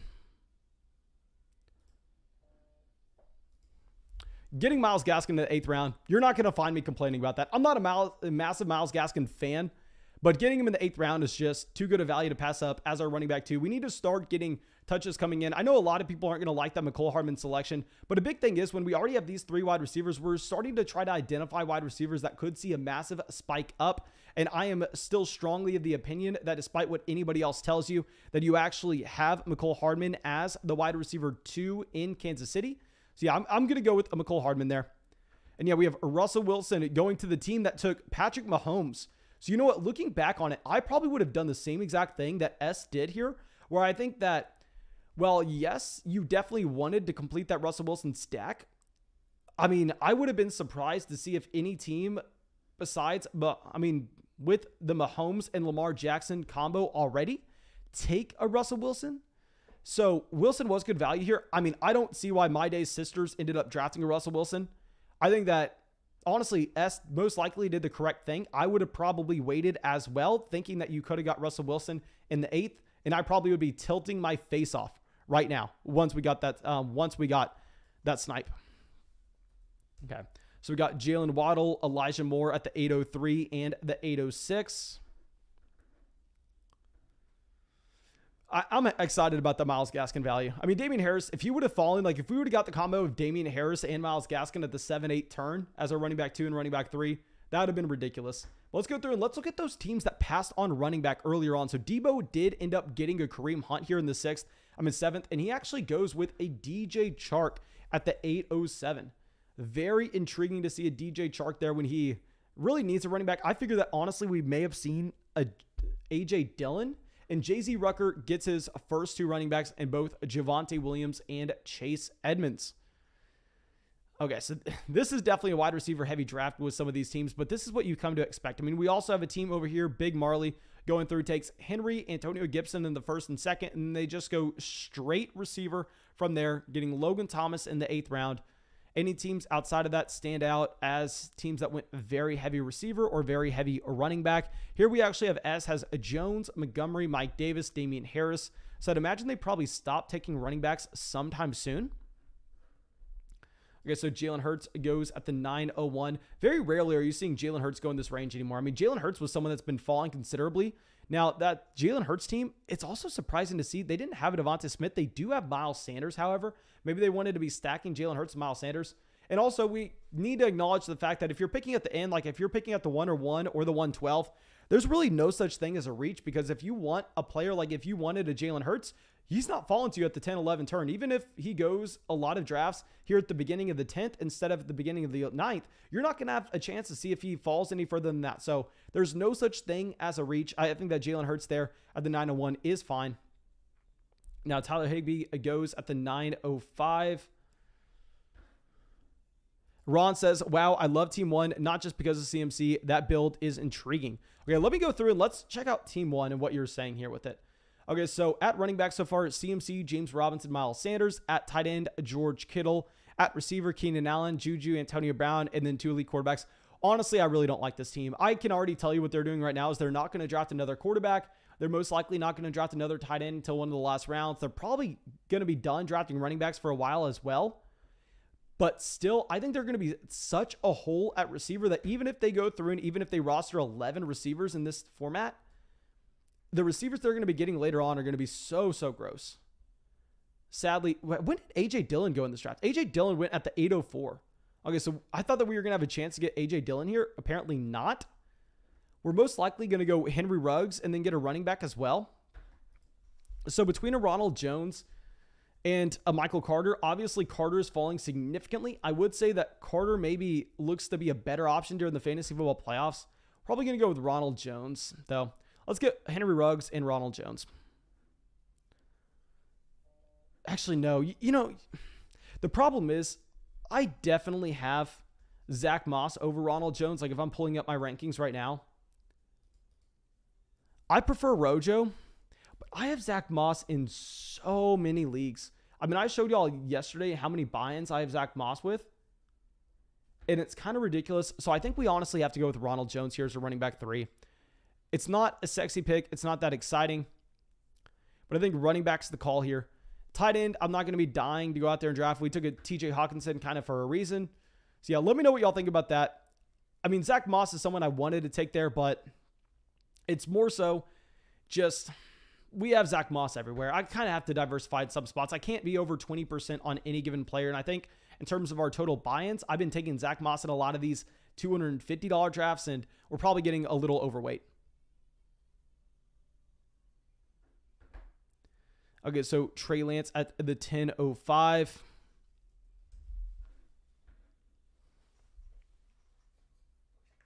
So Trey Lance obviously falling. He is more intriguing in this format because you're trying to find those spike weeks whenever we get to the fantasy football playoffs. So by the time we do get to the playoffs, you are going to have Trey Lance most likely as, I don't want to say an elite option. Like I don't think he's going to be in the Lamar Jackson tier, but I'm not going to be surprised at all if he's here with like a Russell Wilson.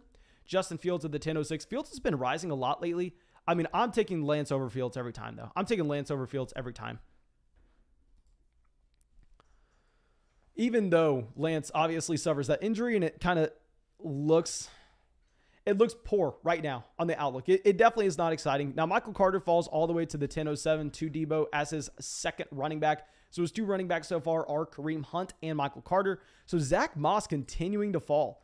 Does not look good for how many leagues I have Zach Moss in. If these drafters know what they're doing, if they're continuing to pass on Zach Moss. And guys, this is a $250 draft.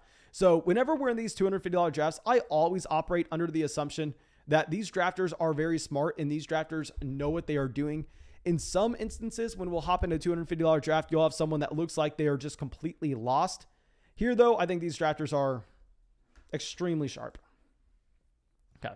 So Drake at the 10.09, Jacoby Myers at the 10.10. Should we have considered Myers over Henry Ruggs? We made a mistake there. We should have gone with the Jacoby Myers over Henry Ruggs. That was a bad call by me. Goliath makes a fantastic selection there with a Jacoby Myers. Sony Michel goes at the 10.11. Zach Moss goes at the 10.12. Okay, so yeah, no, guys, I'll say this is a punt. I know someone said earlier that they liked the build from the 101. This is a punt. I'm telling you right now, this is not going to be a good team. This is a best ball format where you have to start 3 receivers each and every week.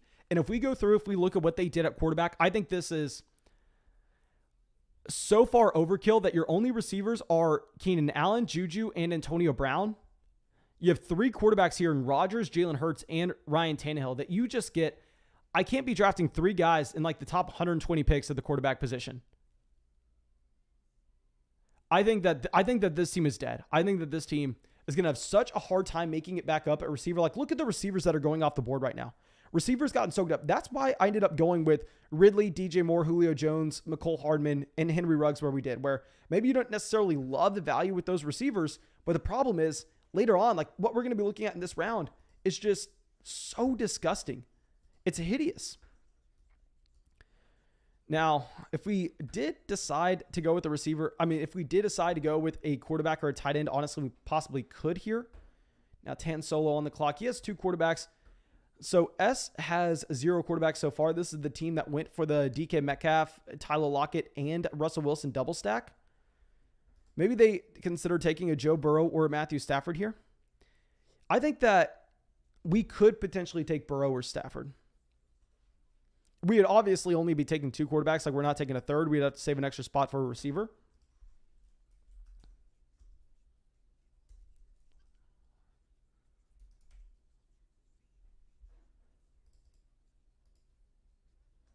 Okay, Jalen Reagor goes at the 11.08. I wasn't considering Reagor regardless.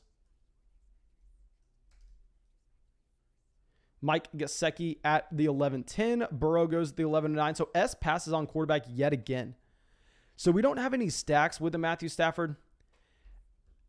Oh my gosh, this is tough.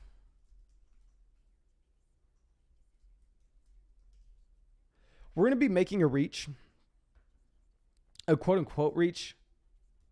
We're going to take Aguilar here. I think that we have to get a little more excited with Mac Jones now being the official starter for New England.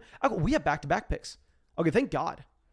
I think we bring in Pollard as well. Pollard does have the elite ceiling. Yeah, we're going to bring in Tony Pollard. It's a spot that is a little nerve-wracking. I will admit that. But if we're going to be bringing in Pollard here, I think it makes sense on this roster because if we just said, okay, well, we're going to be able to bring in some more wide receiver depth later on, considering we only have to draft 2 QBs. We only have to draft 2 tight ends. Maybe James Conner would have been a better play.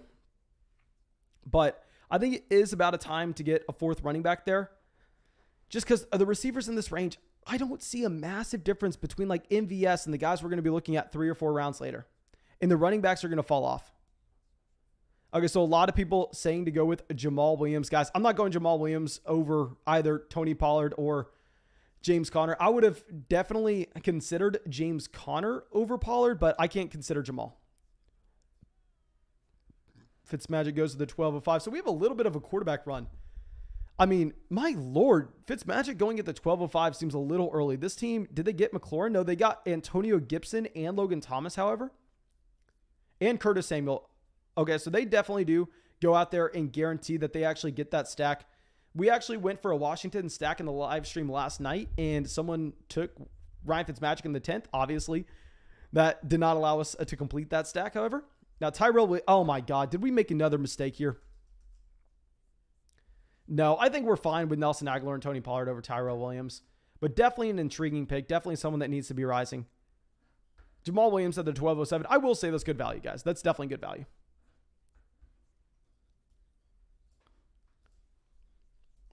Okay, so now after this, Paris Campbell goes to the 1209.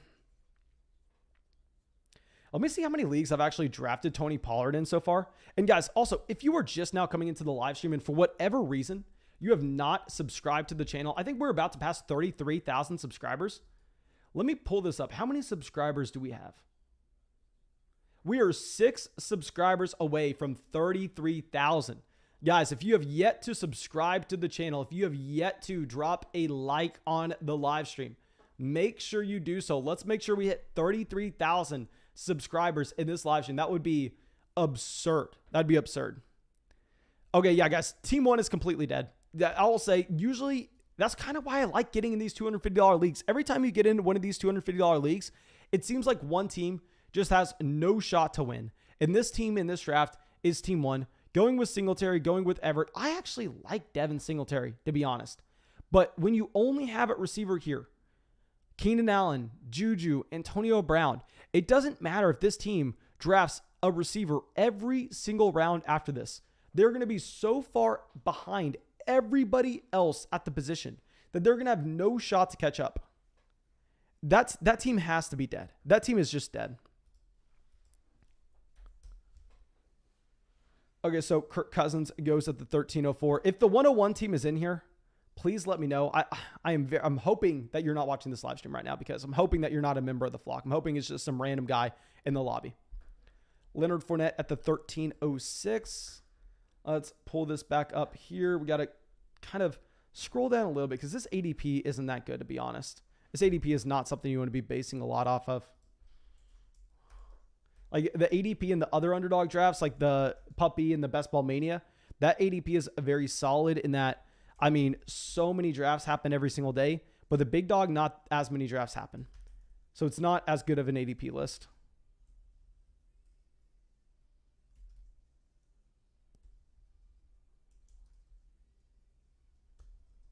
Okay, we need to be finding 2 players to take here as well.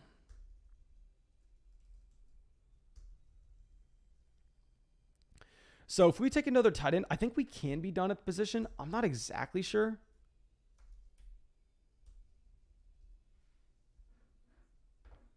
Hamler, of course, I would love to get. AJ Green does end up going. Y'all know I'm a big Hamler stan.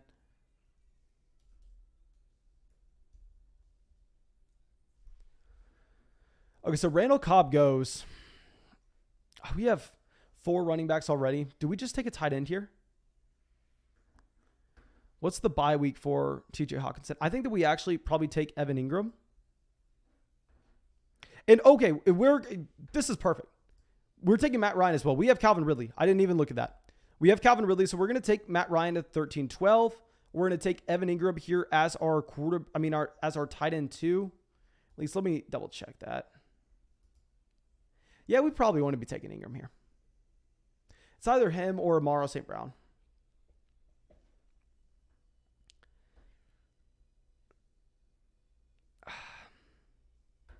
Let's take Ingram because if we wait too long on tight end, I'm going to be scared that we have to draft 3 of them.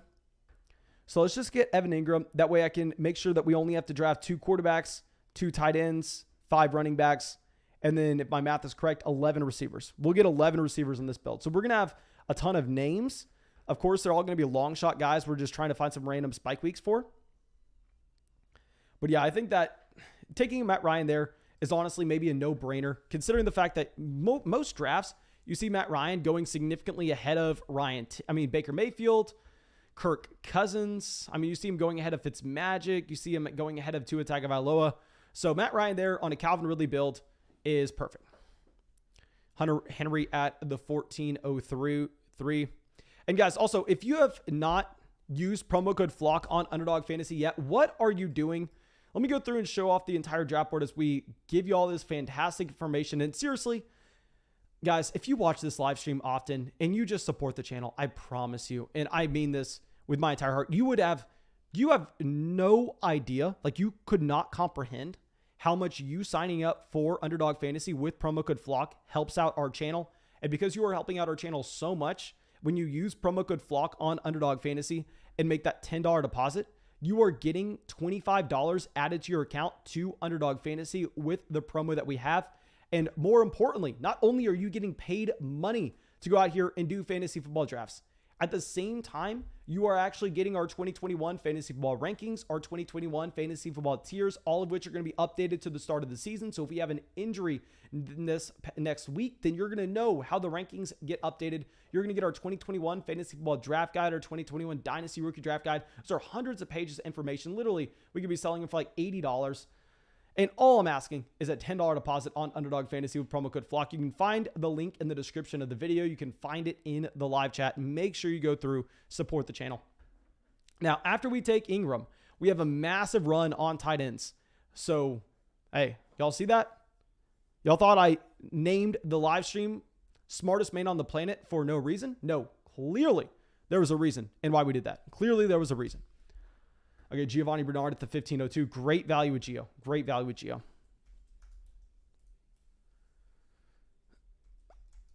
I'm so excited we took Evan Ingram there. I mean, the tight ends that we're going to be looking at now, Zach Ertz is even off the board. And Justin Chapman, whatever the hell his name is, actually grabs a third tight end on a George Kittle team. This team is completely dead. They are so dead at receiver. Like, it's literally just a $250 donation to the league pot. So let's pull this back up. So Sam Darnold goes to the 1504. We are no longer looking at quarterback or tight end. We are done at both positions. We are exclusively a running back and a receiver from here. And we're probably going to be drafting 5 running backs total. We're probably only 5 running backs in this.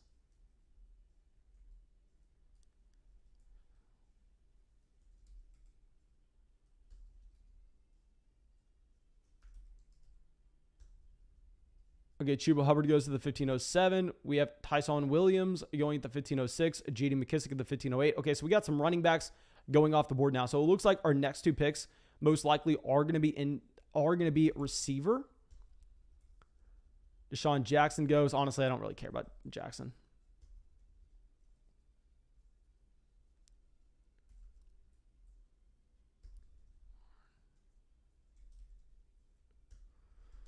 Okay, I can't queue up. I'm sorry I'm having to be quiet here, guys. I can't say much when we're on the live stream. I mean, obviously, there's $250 on the line. I kind of have to be quiet. Demarcus Robinson goes.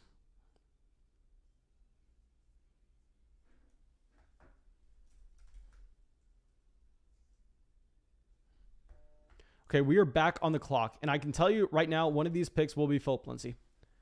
One of these picks will be Philip Lindsay. I'm trying to find the next guy. I'm assuming it may be Byron Pringle. I don't want to commit to that right now, though.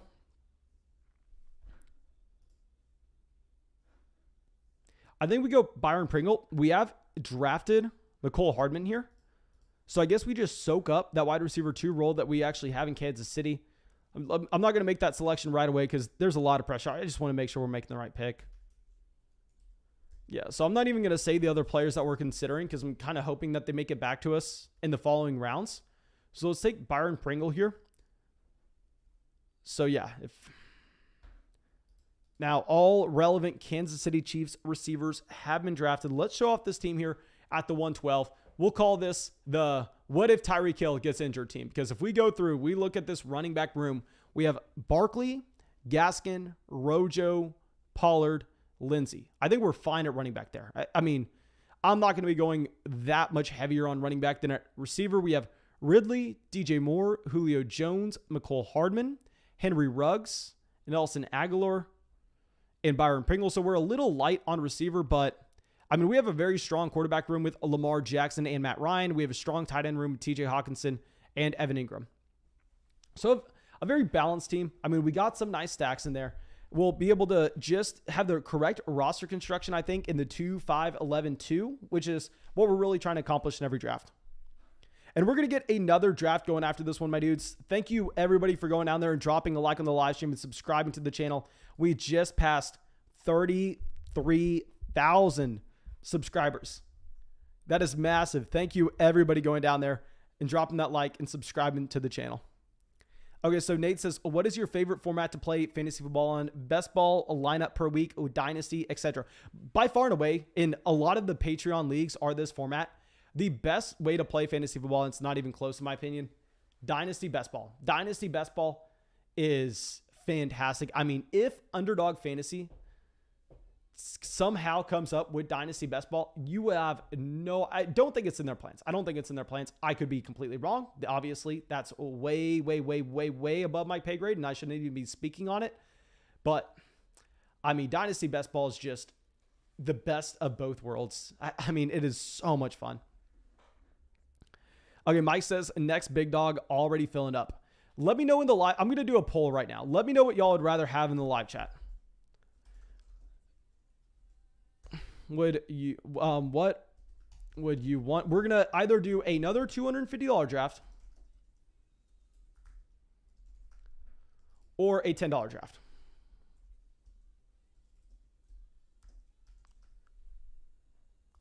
Let me know what y'all want to see. Let me know what y'all want to see. Talon says, need to get to that 1K Patreon members. Talon, we actually have 1,000 people on Patreon. Patreon kind of glitches out at the beginning of every month when they're processing payments and stuff. They only like count the numbers of payments that have been processed. So it's really weird. I know right now it shows that we have like 890 Patreon members, and it's going to show that probably the rest of the week, but we have more than that. Okay, so we have Ty Johnson going at the 1703. Love that value on Ty Johnson. Tevin Coleman at the 1704. Getting those Jets running backs off the board. You got Carson Wentz at the 1705.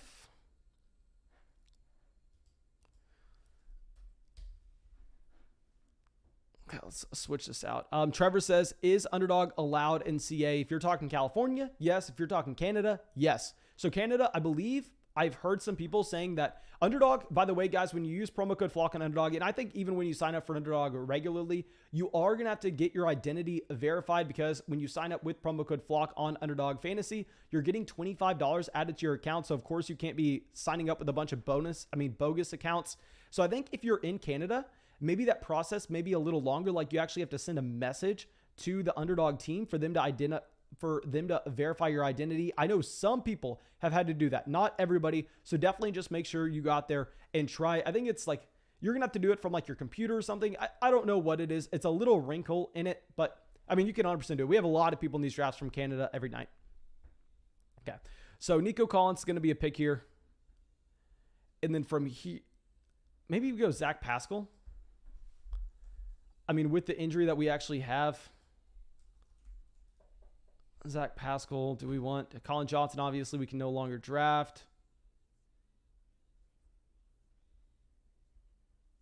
We got all. I'm just making sure we're not missing anybody, because the ADP isn't updated as often here.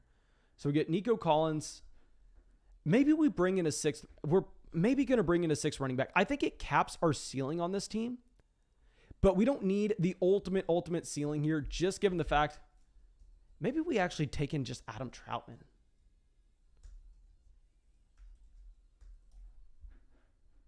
Oh, this is taking it down to the last second. We're going to take Adam Troutman in. It's not something I'm very excited about. It could easily be a mistake, but my monkey brain is telling me that we get more points throughout the season with Adam Troutman on this team than we would with another receiver, because the receivers in this range are just so gross at this point.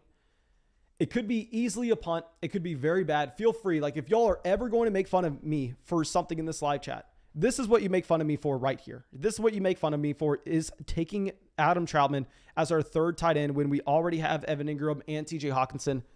In an 18-round draft, I never consider it. In a 20-round draft, that's where it gets a little different. That's where I think that maybe it's advantageous to take another tight end. Oh my gosh.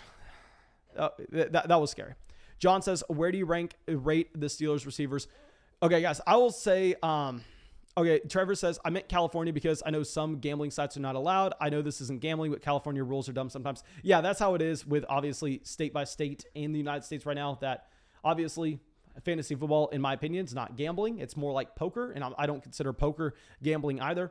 But it's just, given the fact that all this stuff is so new, that I mean, it's going to be state by state on where it's legal, like DFS, like everything that we've been dealing with over the past 5 years. Okay. Oh my God. I really don't know if we made, I think that was probably such a bad call. I think we panicked. I think going David Johnson would have honestly been better. David Johnson probably would have been a better pick than Adam Troutman. God, we just completely botched that. It's a $250 league as well. Okay, hey, that's a mistake that we are not going to make again. That's a mistake that we're not going to make again. Now, Chris Conley goes to the 1812. Deontay Harris at the 1901. Reynolds at the... Okay, so we got these receivers going off the board. We got receivers going off the board. And we'll get another draft going after this. So it looks like the poll said y'all want another $250 draft. Let me go look at the underdog lobby. If we're not going to have to sit around and wait for a while, we can get... I mean... We had Isaac coming out with a $100 donation. I have no excuses. We can get another $250 draft going. Okay, so let's see how many people are in this lobby real quick.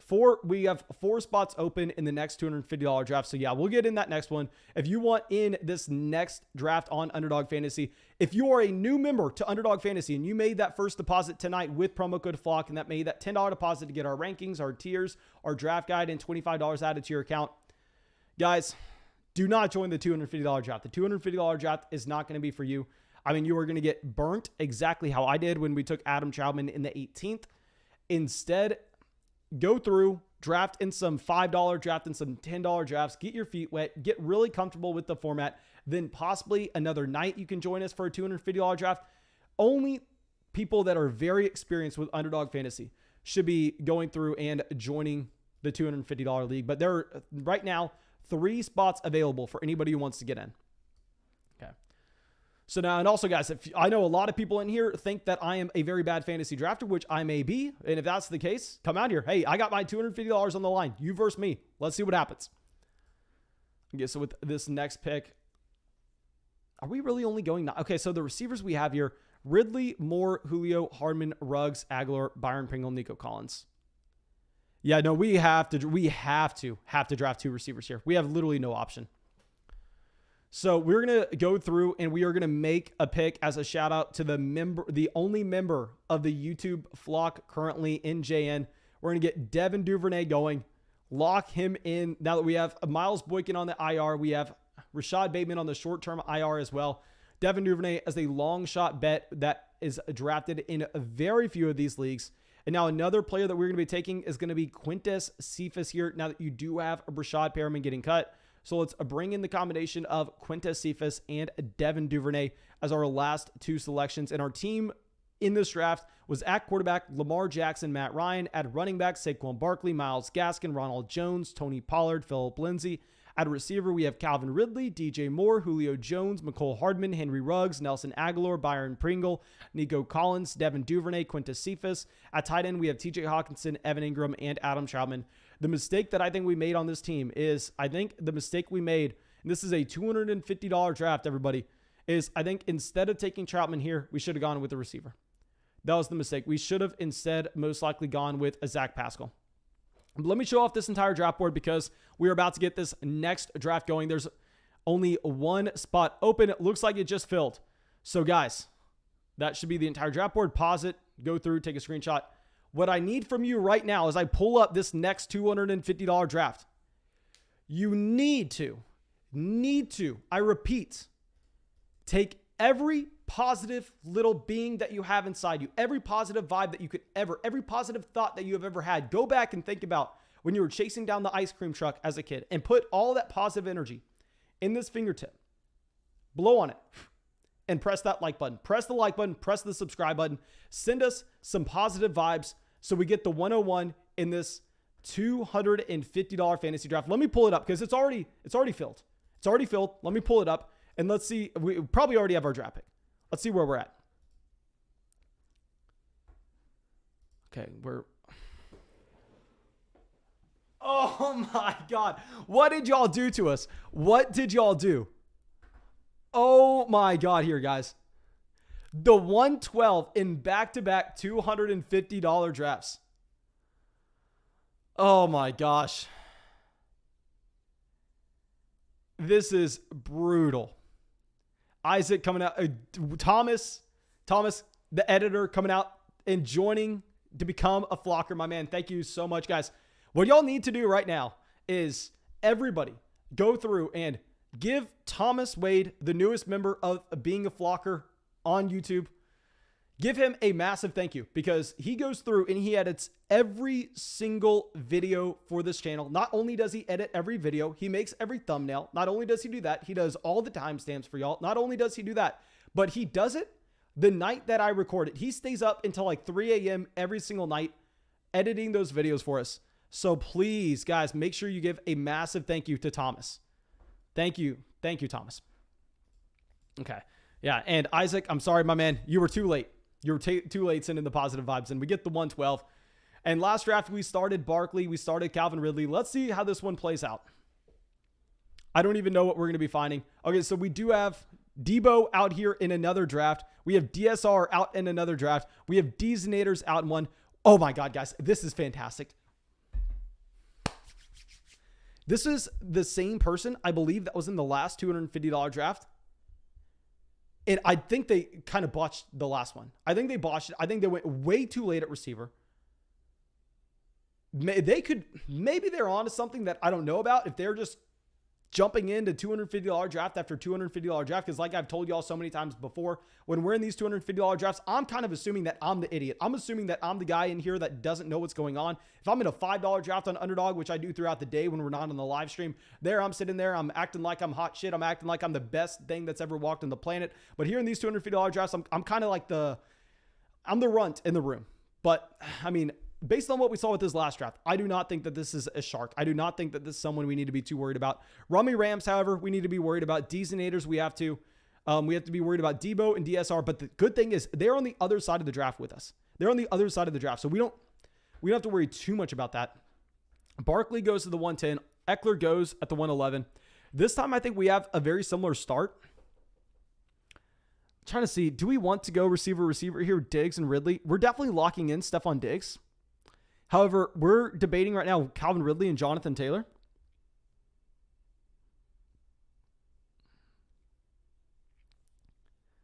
You know what we're going to do? We'll get Taylor here. We almost took Taylor in the last draft. We're going to start this one off with a receiver running back as well. I will tell you right now, if we were playing in a $5 draft, I would try to be a little ballsy. I would try to go with a Stephon Diggs and a Calvin Ridley. This is 100% maybe my fault. Maybe we shouldn't play the game of football like this. We shouldn't play fantasy football like this. But we're going to be drafting a little scared here. So instead of just going through and really pushing the envelope on what we could do with the double receiver start, like you actually see Rummy Rams, this is Saram come out here and get Tyreek Hill, Calvin Ridley. Really love this start. We're going to play it safe. We're going to go Jonathan Taylor at the 201. And we actually have a donation coming out from Anthony says, now can you take Pascal on the 18th this time? I got you, my man. We're not making the same mistake we made in the last one. I promise you that. We're not making the same mistake. And then we have John coming out with the donation says, can we do a $10 or a $50 next? A wife would kill me if I did a $250. Also, does your strategy carry over from best ball to regular? Yes, a lot of the strategy does. Now, when we get into the later rounds with the roster construction, there it does not necessarily. But I will say, guys, whenever y'all use promo code FLOCK and sign up for Underdog Fantasy, which we have talked about so much before, and I'm assuming everybody here has already done that and made that $10 deposit to get our rankings, tiers, and draft guide.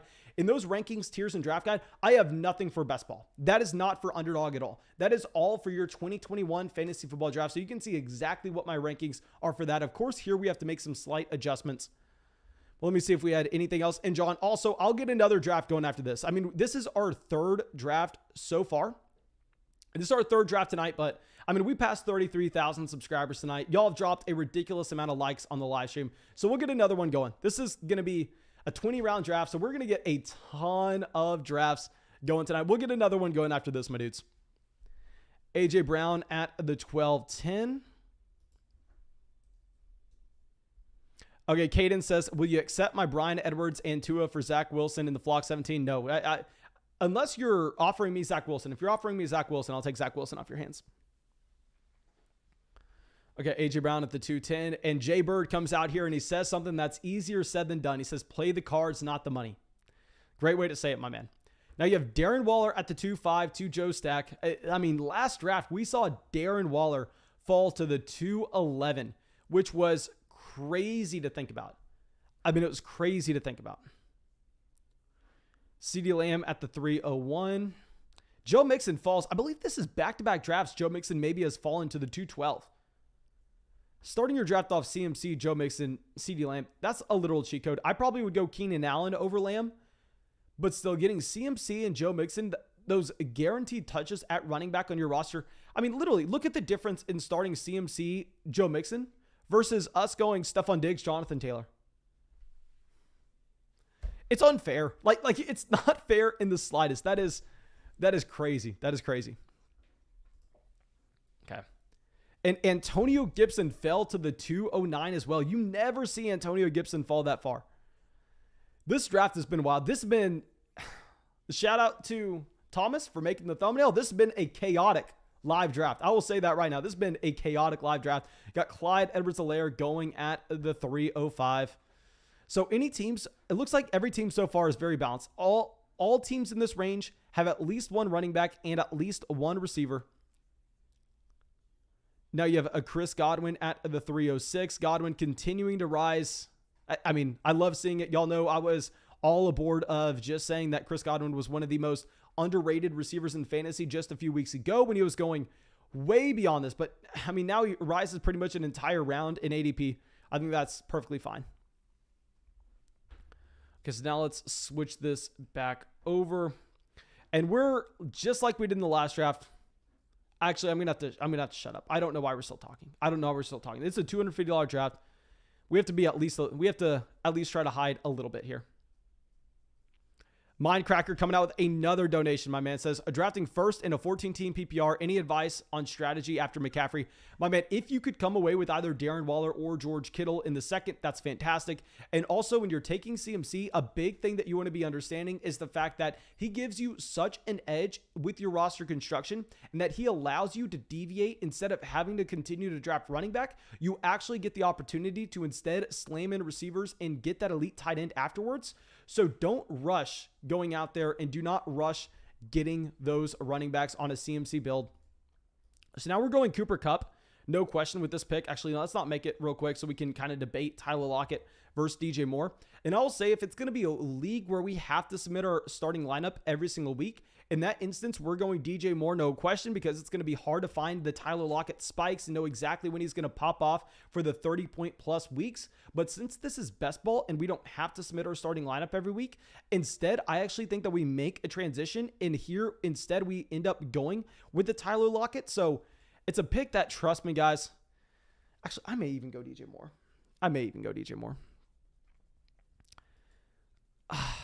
The thing is also, if we get a Tyler Lockett, like if we draft Lockett here, we could be in a range where possibly later on in the draft, we could be looking Wilson.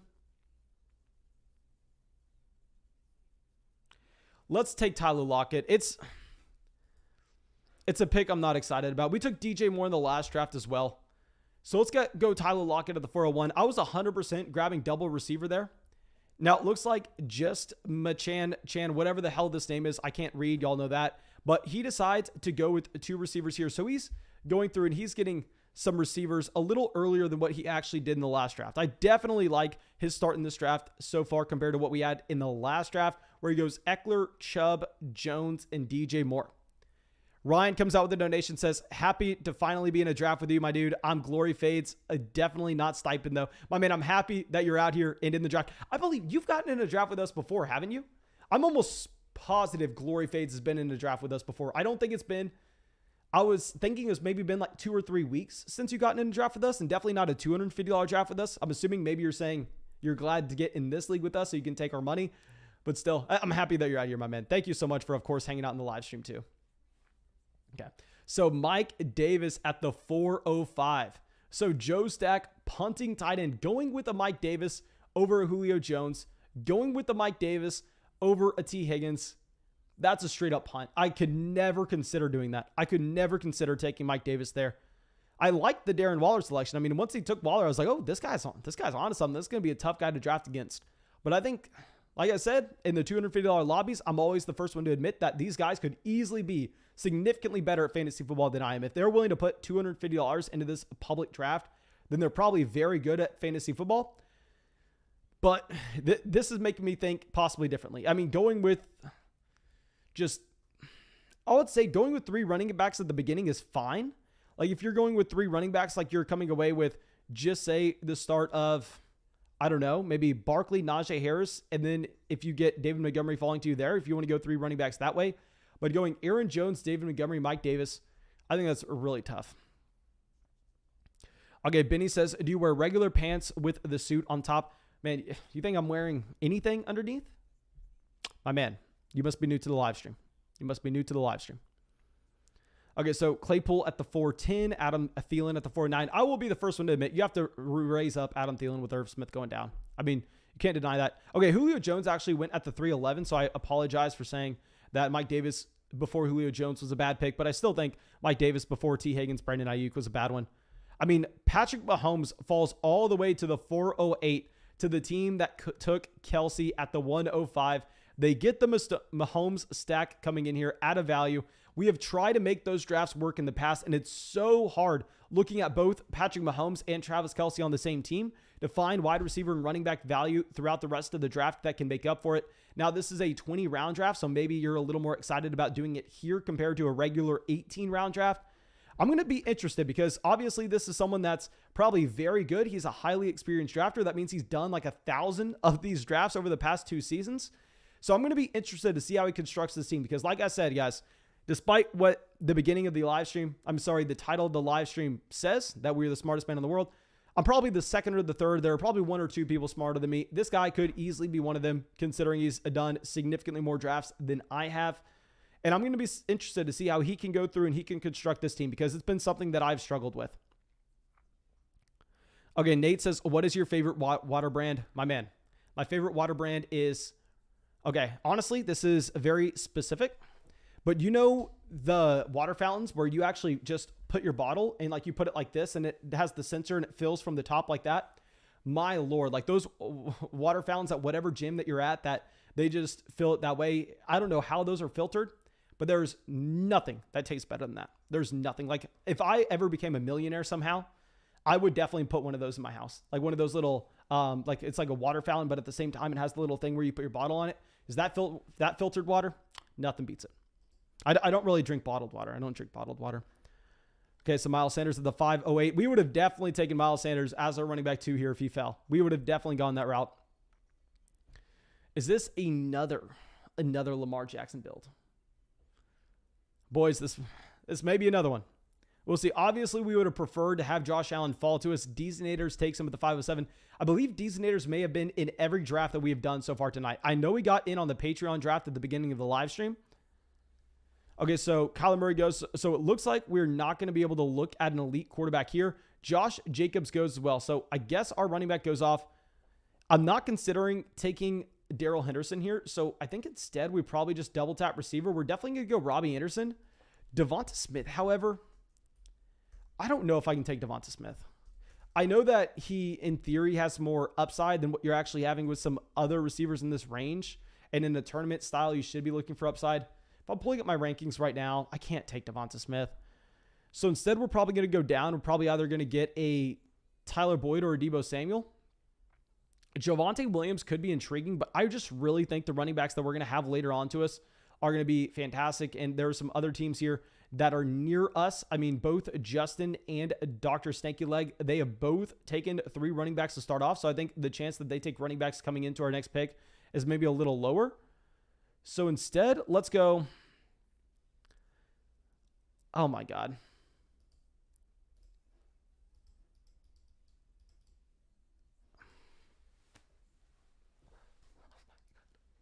Oh my God. Oh my God. Oh my God, guys.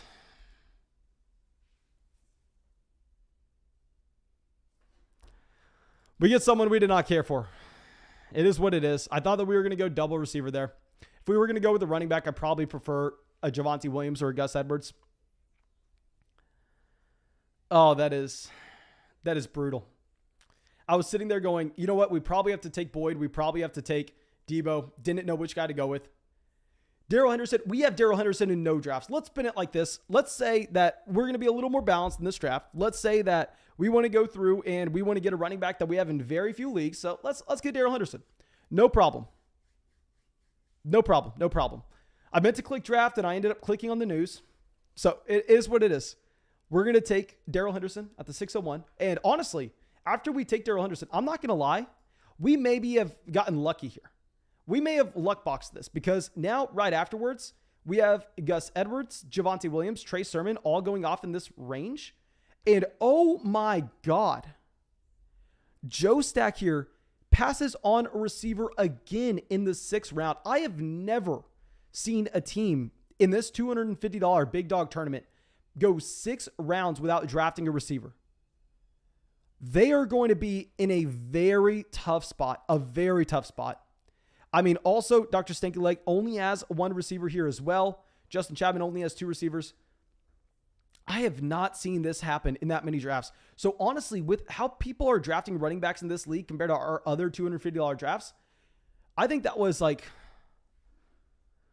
maybe that was a blessing that we ended up accidentally getting Darrell Henderson there. Because these running backs are going off earlier than you'd expect. These running backs are going off a lot earlier than you'd expect. Okay, so after this, you got Debo, Antonio. Okay, so now you have over here, you have Debo going with Alvin Kamara and then 5 receivers straight. I honestly like this strategy. I think that this is solid. Cortland Sutton goes at the 6-12. Joe Stack here, this has to be a donation to the league pot. Aaron Rodgers never goes in the 6th round. Aaron Rodgers never goes in this range. Like you're taking, why are you even taking him here? You don't have a Devontae Adams. This is just a donation to the league pot, I'm assuming. Even if they go through and they slam receiver after this, I think it's going to be so hard to overcome. It's going to be incredibly hard to overcome. I know they have Aaron Jones, but still. And guys, I promise you we'll get another draft going after this. This is our 3rd draft of the night.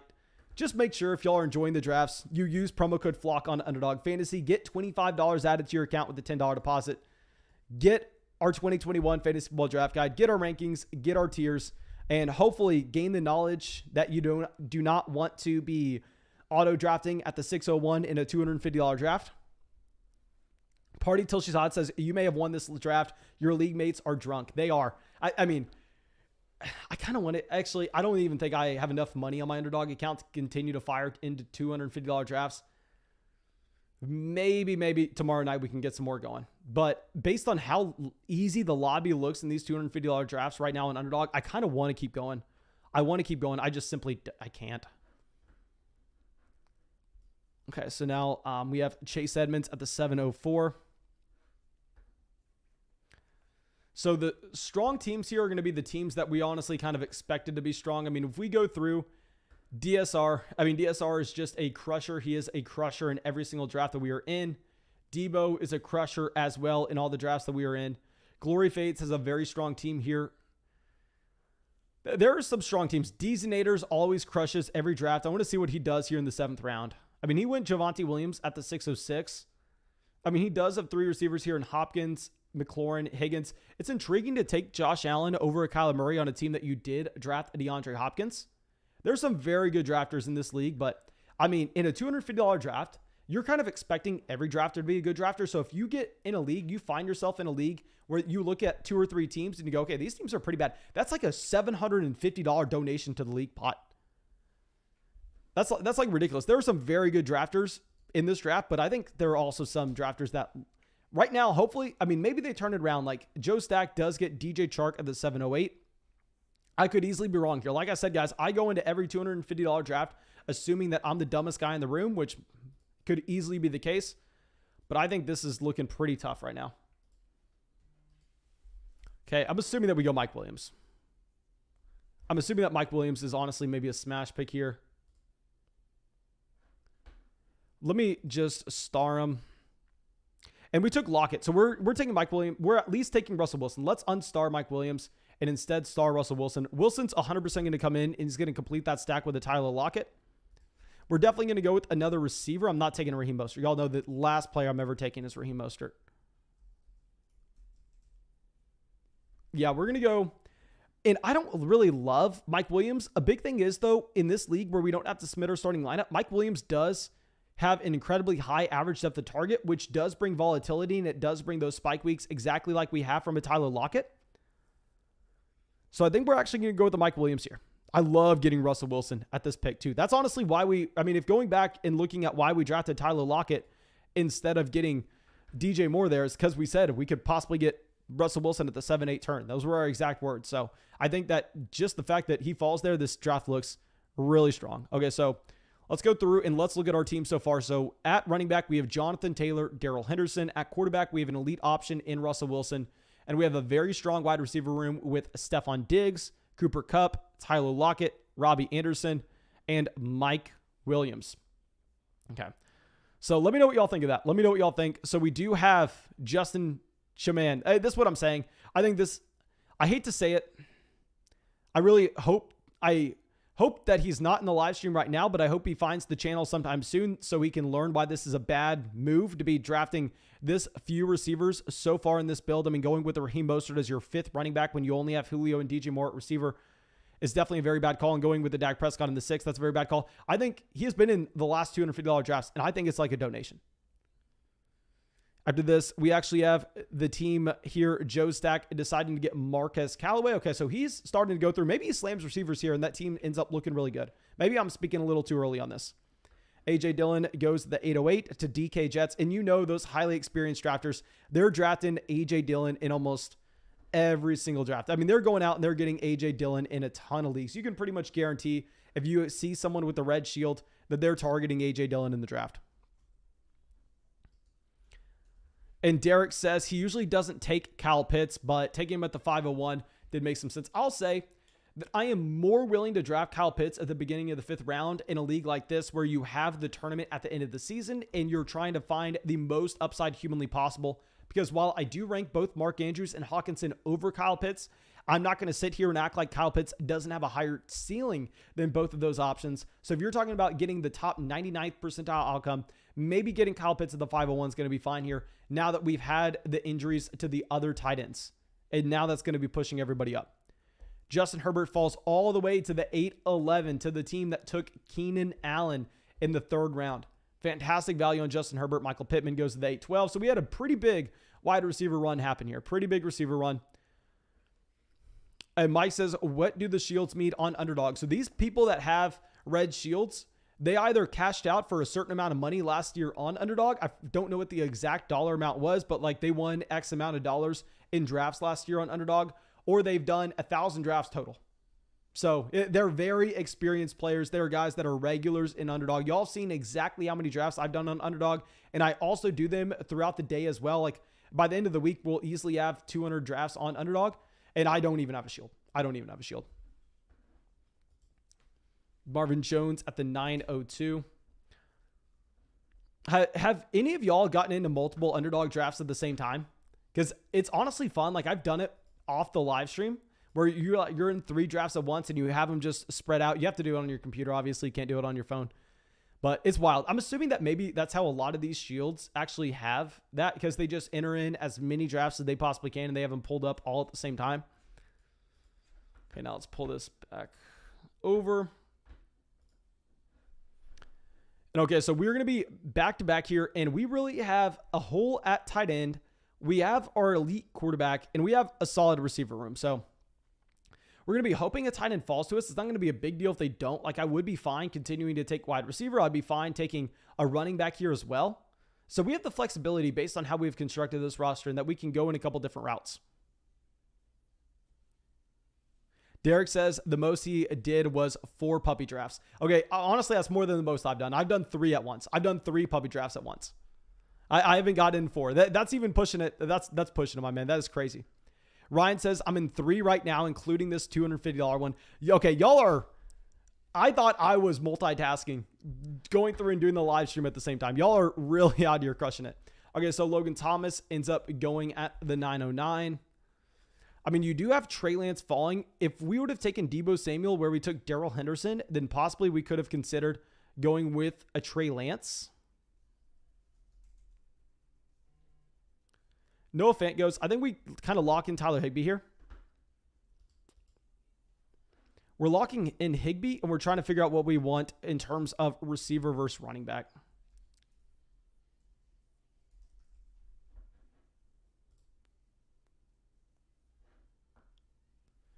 I'm assuming that we're actually going to take a Ronald Jones instead of a Devontae Parker.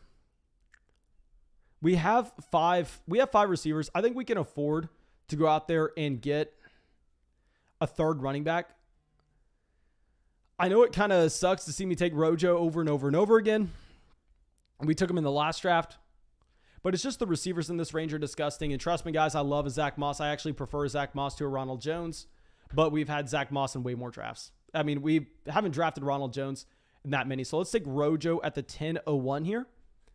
And this is going to be a team where I'll go through and I'll show y'all this draft so far. So we drafted from the 112. And we have a Diggs, Cup, Lockett, Robbie, Mike Williams at receiver. And at running back, we have Taylor, Henderson, Rojo. At quarterback, we have Russell Wilson. And we have Tyler Higbee at tight end. Let me know what y'all think of it. Let me know what y'all think of it. Isaac says he did 5 drafts at the same time on his phone. I do not recommend that. I do not recommend that at all. That is reckless, my dude. Okay. So you have Ruggs and Terrace Marshall both going before Devontae Parker here.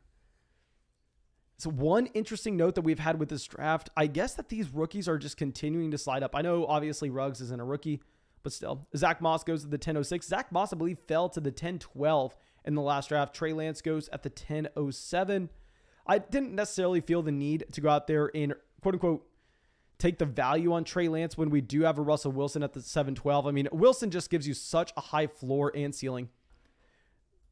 Now, guys, if you haven't yet to subscribe to the channel, I don't know what I need to do to get y'all to subscribe. We are doing $250 fantasy drafts every single night. Every single night. Make sure y'all hit that like button on the live stream if y'all are enjoying it. Make sure you subscribe to the channel. And for the love of God, sign up for Underdog Fantasy with promo code FLOCK. There's nothing that helps this live stream more. Melgo goes at the 10:09. We actually took Melvin Gordon to start off this live stream. Because how many drafts have I taken Melvin Gordon in a big dog draft yet? Let me see. Does anybody have a guess on who my highest drafted player is in the big dog drafts? Okay, guys, I will give you all a hint on this. Let's hear the guesses in the live chat. So the big dog drafts, just so everybody's on the same page, are the $250 drafts that are on Underdog Fantasy. Does anybody have a guess on my highest drafted player in those leagues? Because obviously Underdog gives you the exposure and you can look at your big dog versus your puppy versus your best ball mania. Tony Pollard goes to the 10:11. We actually got Tony Pollard at the 11:12 in the last draft. And let's go through and let's look at this team. And this has to be a punt. This team so far at receiver has Julio Jones, DJ Moore, Joe Stack, while they waited extremely long on receiver. And instead they got Aaron Jones, Darren Waller, David Montgomery, Mike Davis, Miles Sanders, Aaron Rodgers. They go through and they go Chark, Callaway, Gage, Ruggs. So they're at least starting to go through and bring in that wide receiver depth, where I guess if they bring in enough bodies there, maybe they can just capture the spike weeks and the volatility. So guys, keep in mind, I'm saying it's a quarterback. It's a quarterback. My highest drafted player is a QB. And it's someone that you would not expect. I did not like him at the beginning of the offseason, but his price has crumbled. His price has crumbled to where it was. Okay, Brian Edwards. And I'll say, guys, my highest drafted non-quarterback is Zach Moss. So everybody guessing Zach Moss is right there. That's kind of why I have to take Ronald Jones here over Zach Moss, because I've already drafted Zach Moss in so many of these. Okay, so James Conner goes at the 11:04. We would have been fine with Conner if he made it to us at this 11-12 turn. And let's see what Justin does here. This is a Justin McMahon. I'm assuming that's what his name is. Okay, so David says Rodgers. Mike says Tua. No and no. This is a quarterback that's lost a lot of value. Rojo says Lamar Jackson. Mike says Mac Jones. CMC V2 gets the guess right. Carson Wentz. Carson Wentz, my highest drafted QB, which is the funniest thing ever, because y'all know how much Carson Wentz slander I was putting out there not that long ago. I mean, back when Carson Wentz was going in the range of like a Matt Ryan, I was screaming how overrated he was. And now all of a sudden, I mean, he's completely fine. I mean, you're getting him like the 17th round. I think at that point, Carson Wentz is a good bet. Okay, so Kenyon Drake at the 11:08. Okay, obviously Goddard falling just a ton. And I was the sucker taking Goddard way too early a long time ago. Sanders goes to the pick 130. Goddard goes.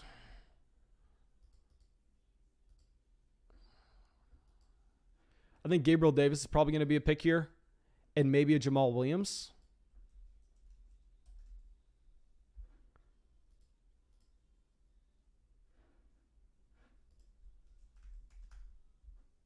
Yeah, we're going to go Gabriel Davis with one of these picks. And then I think considering that we take Ronald Jones on this team, it's going to be a lot more advantageous to get Jamal Williams in here at running back. Like Fournette, sure, you possibly could consider Fournette over Jamal Williams. I wouldn't, and especially when we have Rojo, I don't necessarily want to be bringing on him. So let's bring in Jamal Williams as our running back forward to this team. So we do have so far 1 QB, 4 running backs, 6 receivers, and a tight end. Dear Lord, Justin takes his 3rd tight end here. Noah Fant, Dallas Goddard, Gerald Everett. Oh my God. Alex says, Mason, where can I find your draft guide after I sign up with Flock? My man, right down there where you found the link to Underdog Fantasy in the description of the video, you'll find exactly how to get that draft guide. All you have to do is send me a message literally anywhere. That can be on Patreon, Discord, Twitter, Instagram. I mean, you can do our free fantasy football group chat. Send me a DM there. You can even email me, which is down there in the description of the video. And I check all of those. I mean, no way is faster than the other. I'm going to definitely get those out as soon as the live stream's done tonight. And I check those every single day, multiple times a day. So just shoot me a message, and all you have to do is send me the message and say, Mason, I use promo code Flock on Underdog Fantasy, and you have to include the email address that you signed up for Underdog Fantasy with, because that's how I can go through and that's how I can double check that you did use promo code Flock. Okay, Jonnu Smith goes at the 12:06. Honestly, Jonnu may have been someone that we should have taken. Jonnu should have been maybe someone we've considered a little longer. I mean, that's a great pick with Jonnu Smith. Alexander Madison at the 12:08. Probably want to see some running backs going off the board now. We do have 4 on this team.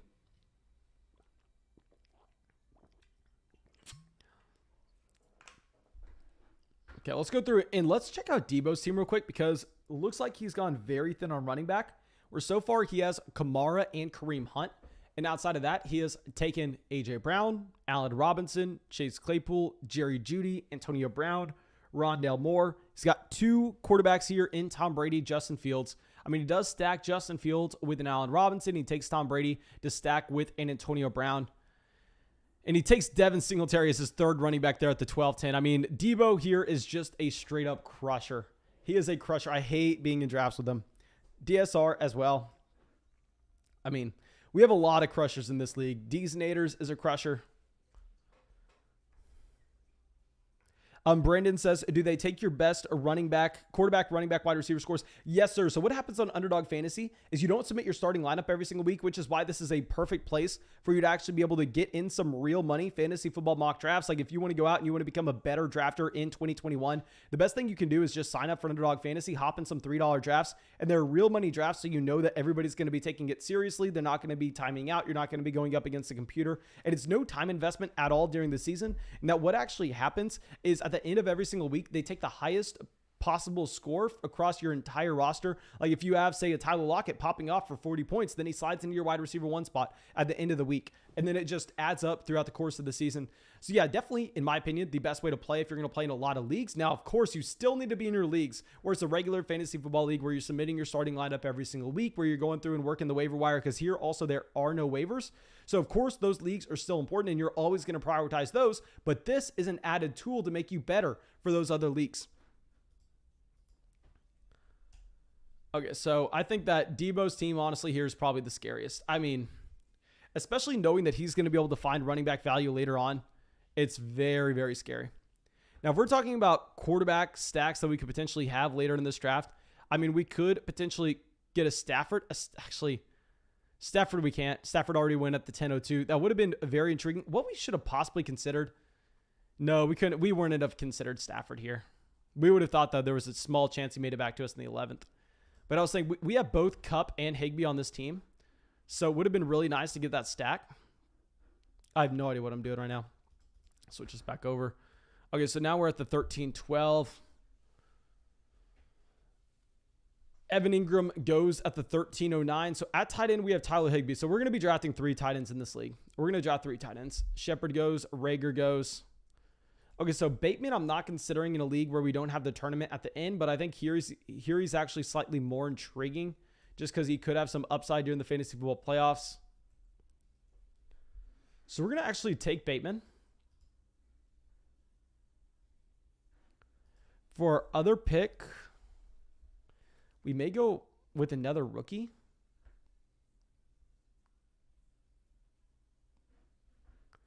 Just trying to think here. So if we didn't go Bateman, like the problem is Bateman, we're expecting that production at the end of the season. So we kind of need to try to cover up for that right now. So if we didn't make that call, I think that we would actually go with, actually, I need to shut my mouth. This is a $250 draft. We have to make sure that we get some of these players we like making it back to us. So yeah, let's just take AJ Green. Let's just take someone that's going to run a lot of routes and hopefully get targeted in a very high volume offense. So we have 8 receivers here. I like our team, honestly, more in this draft than we did in the last one. I think we got lucky with this Darrell Henderson auto pick.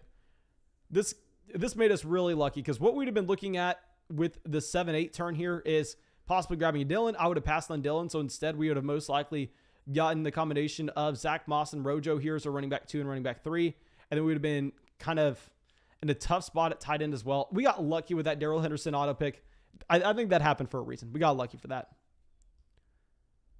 Okay, and guys, I really couldn't have considered a running back there. I think it's going to be really tough to go through and draft a running back in that range when we already have committed so much to that position, and we really need to make sure that we're bringing in wide receivers so we're not in a spot where we see the guys at the very end of the draft that are just disgusting options and we're having to take. I mean, the running backs at the end of the draft are honestly not even that bad. So I would be fine if we go through, if we wait on running back for a while, if we go through and roster 6 of them, we are going to have to roster 3 tight ends. We're going to have to take, we're just going to take 2 quarterbacks though. Tanner joins as a flocker on YouTube. My man, thank you so much for joining. And just to make sure that you heard at the beginning of the live stream, this is something that is written in when you go to join to be a flocker. Guys, in terms of going through and deciding a way to support the channel, way A, use promo code FLOCK and Underdog Fantasy. Way B is to support the channel on Patreon because while yes, you get the extra videos weekly during the season as a flocker on the channel, on Patreon, you're going to get those same exact videos and it's going to be cheaper.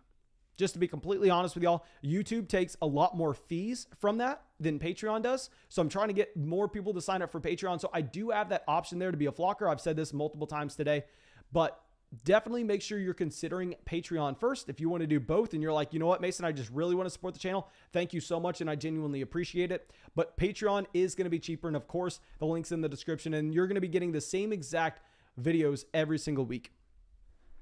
Eric says, are you the last pick again? Yes, we are the last pick. And I blame it on everybody out here not dropping enough likes on the live stream. That's what I blame it on. Not sending enough positive vibes our way. So we have Hamler going at the 14-10. Y'all know I love my man, KJ Hamler. Hunter Henry possibly. Let me know what y'all think. Do you think I should have gone with a tight end instead of an AJ Green or Rashad Bateman? So honestly, I think that this was the right call. I think going with the receivers was fine. And just a Justin Machan, I have no idea. We're just going to call this man Justin. Justin so far has 3 receivers on this team. He has 3 receivers, 3 quarterbacks, 3 tight ends, and 5 running backs. Oh my God. That's a brutal team. That is just absolutely brutal. Okay, so Fitzmagic, it goes to the 15-12, way later than Fitzmagic is used to. So Tyson Williams goes to the 15-01, obviously someone rising significantly. Chuba Hubbard at the 15-03, also someone that's been rising a ton. So our guy that we are potentially considering may actually make it back to us. Now, we do need to go 3 tight ends in this league. We need to go 3 tight ends. So obviously that sucks. We're probably going to be drafting 2 more running backs. So we're going to be done at receiver sometime soon.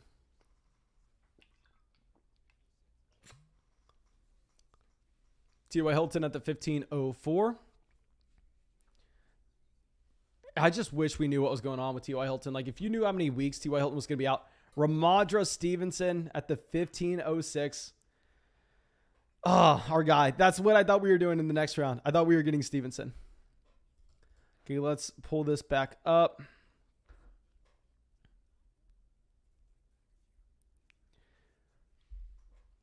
So quarterback also, we have to just acknowledge the fact that more teams here are going to be willing to draft 3 QBs, and it's going to be a lot riskier. Like in the last $250 draft that I did, actually not in the last one this stream, but the stream last night, I almost got screwed at quarterback. Like, I think we honestly kind of have to take a QB here. I may take Sam Darnold because we do have Robbie Anderson. We just have to make sure he's not on a week 9 bye. Yeah, he's not on a week 9 bye. So we may take Darnold as our second quarterback, and then we need 2 more tight ends. At tight end right now, I think if we're taking 3 tight ends, we can wait and we can just get the nastiest names ever at that. Justin snipes us on our guy.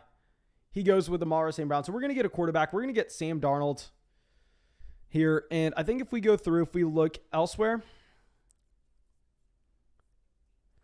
I think we honestly may have to draft a Crowder. I know Crowder had the small injury. Oh, he's going to be available for the opener. Yeah, we're going to take Jamison Crowder here as well. Yeah, so let's take Jamison Crowder and Sam Darnold.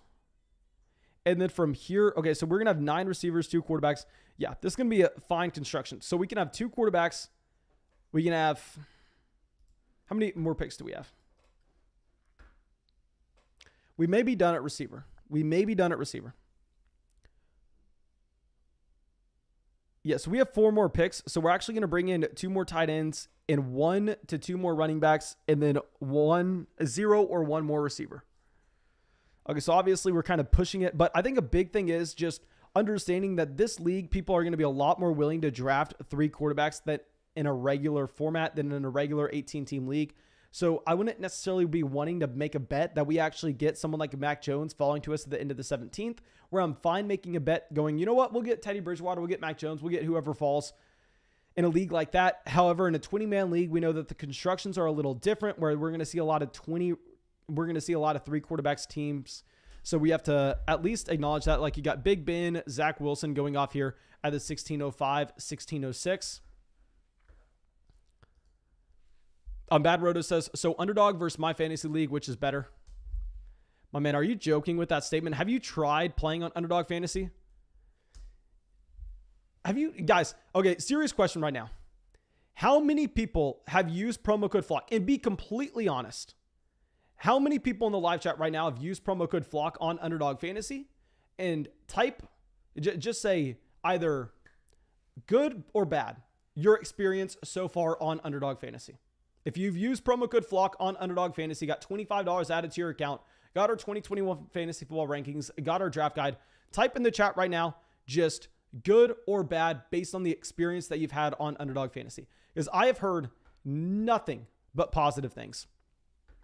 And MFL is from like 20 years ago, my man. It's like a night and day difference. Okay, so David Johnson goes at the 17-10 after Ty Johnson. I mean, oh, the fall. Oh, that is a massive, massive fall. Yeah, so if you look at the chat right now, literally it's underdog is the best. Good, good, great. Thumbs up, good. He ain't lying. Alex says, I wish I had 2 promo code FLOCKs. Thank you, my man. Says, good, I'm addicted, good, me, good. I'm waiting. Guys, please be honest. Like, if you had a bad experience on underdog fantasy, let me know. But if you look at the chat right now, you see everybody coming out and talking about how much they've enjoyed it. That's why I wanted this partnership, because I knew exactly how much y'all would enjoy it. You need to get on underdog fantasy, especially when you're getting everything. Okay, we have the first person out here. We have about 90 people saying good, and we have 1 person saying bad, which is Ian. And my man, if you had a bad time, that's on you. I mean, clearly, underdog fantasy, in my opinion, is fantastic. That's why y'all have seen exactly how much fun I'm having every single night in these live drafts. I wouldn't be doing these live drafts every single night if I wasn't having this much fun. Okay, so Pat Frymuth at the 1703. So we do need tight ends falling to us. We can't lie about that. Obviously, it's not ideal seeing both Blake Jarwin and Pat Frymuth go, but when we're taking 3, we're willing to take just the nastiest names. I'm willing to take the guy like an OJ Howard. I'm willing to take the Eric Ebron. I'm willing to take players in that range. Carlos Hyde at the 1705. That kind of sucks. That's a running back that we were thinking about possibly getting a little later on.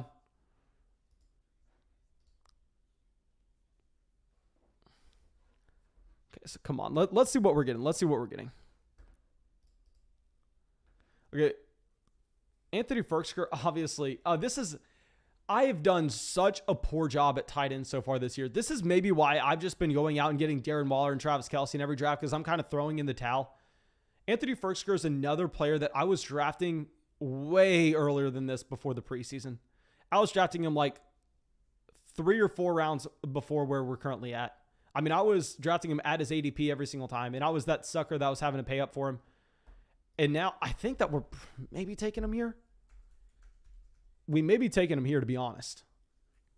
And it is painful to do, considering the value that we got previously.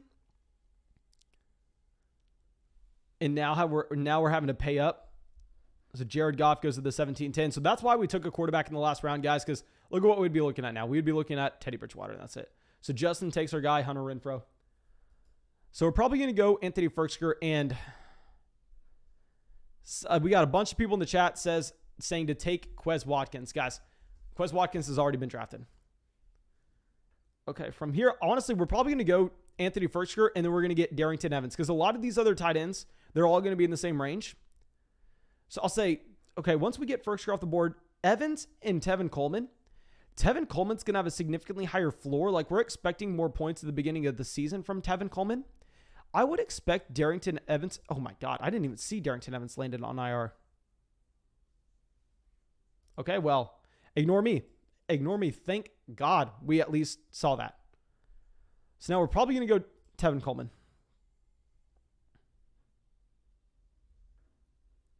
Yeah, let's just take Tevin Coleman before we time out.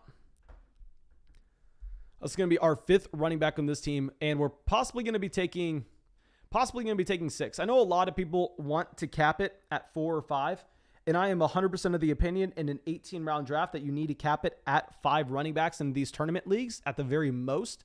But when we wait this late, like we have Taylor, Henderson, Rojo, Jamal Williams, Tevin Coleman, when we wait that late and we get the receivers that we really like at the top, as well as the elite quarterback, I think that we can actually go through and we could draft 6 running backs. It's a 20-round draft.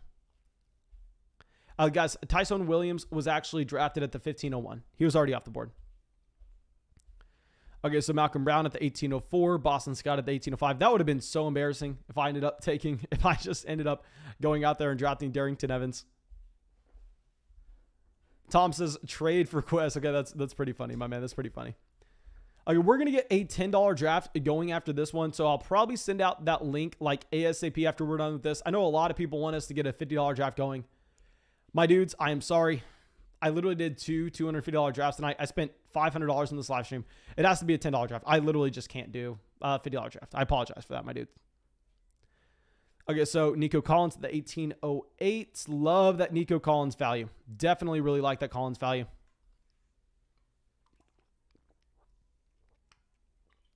Jim says, hey, Mason, how important are the running back handcuffs in this best ball format?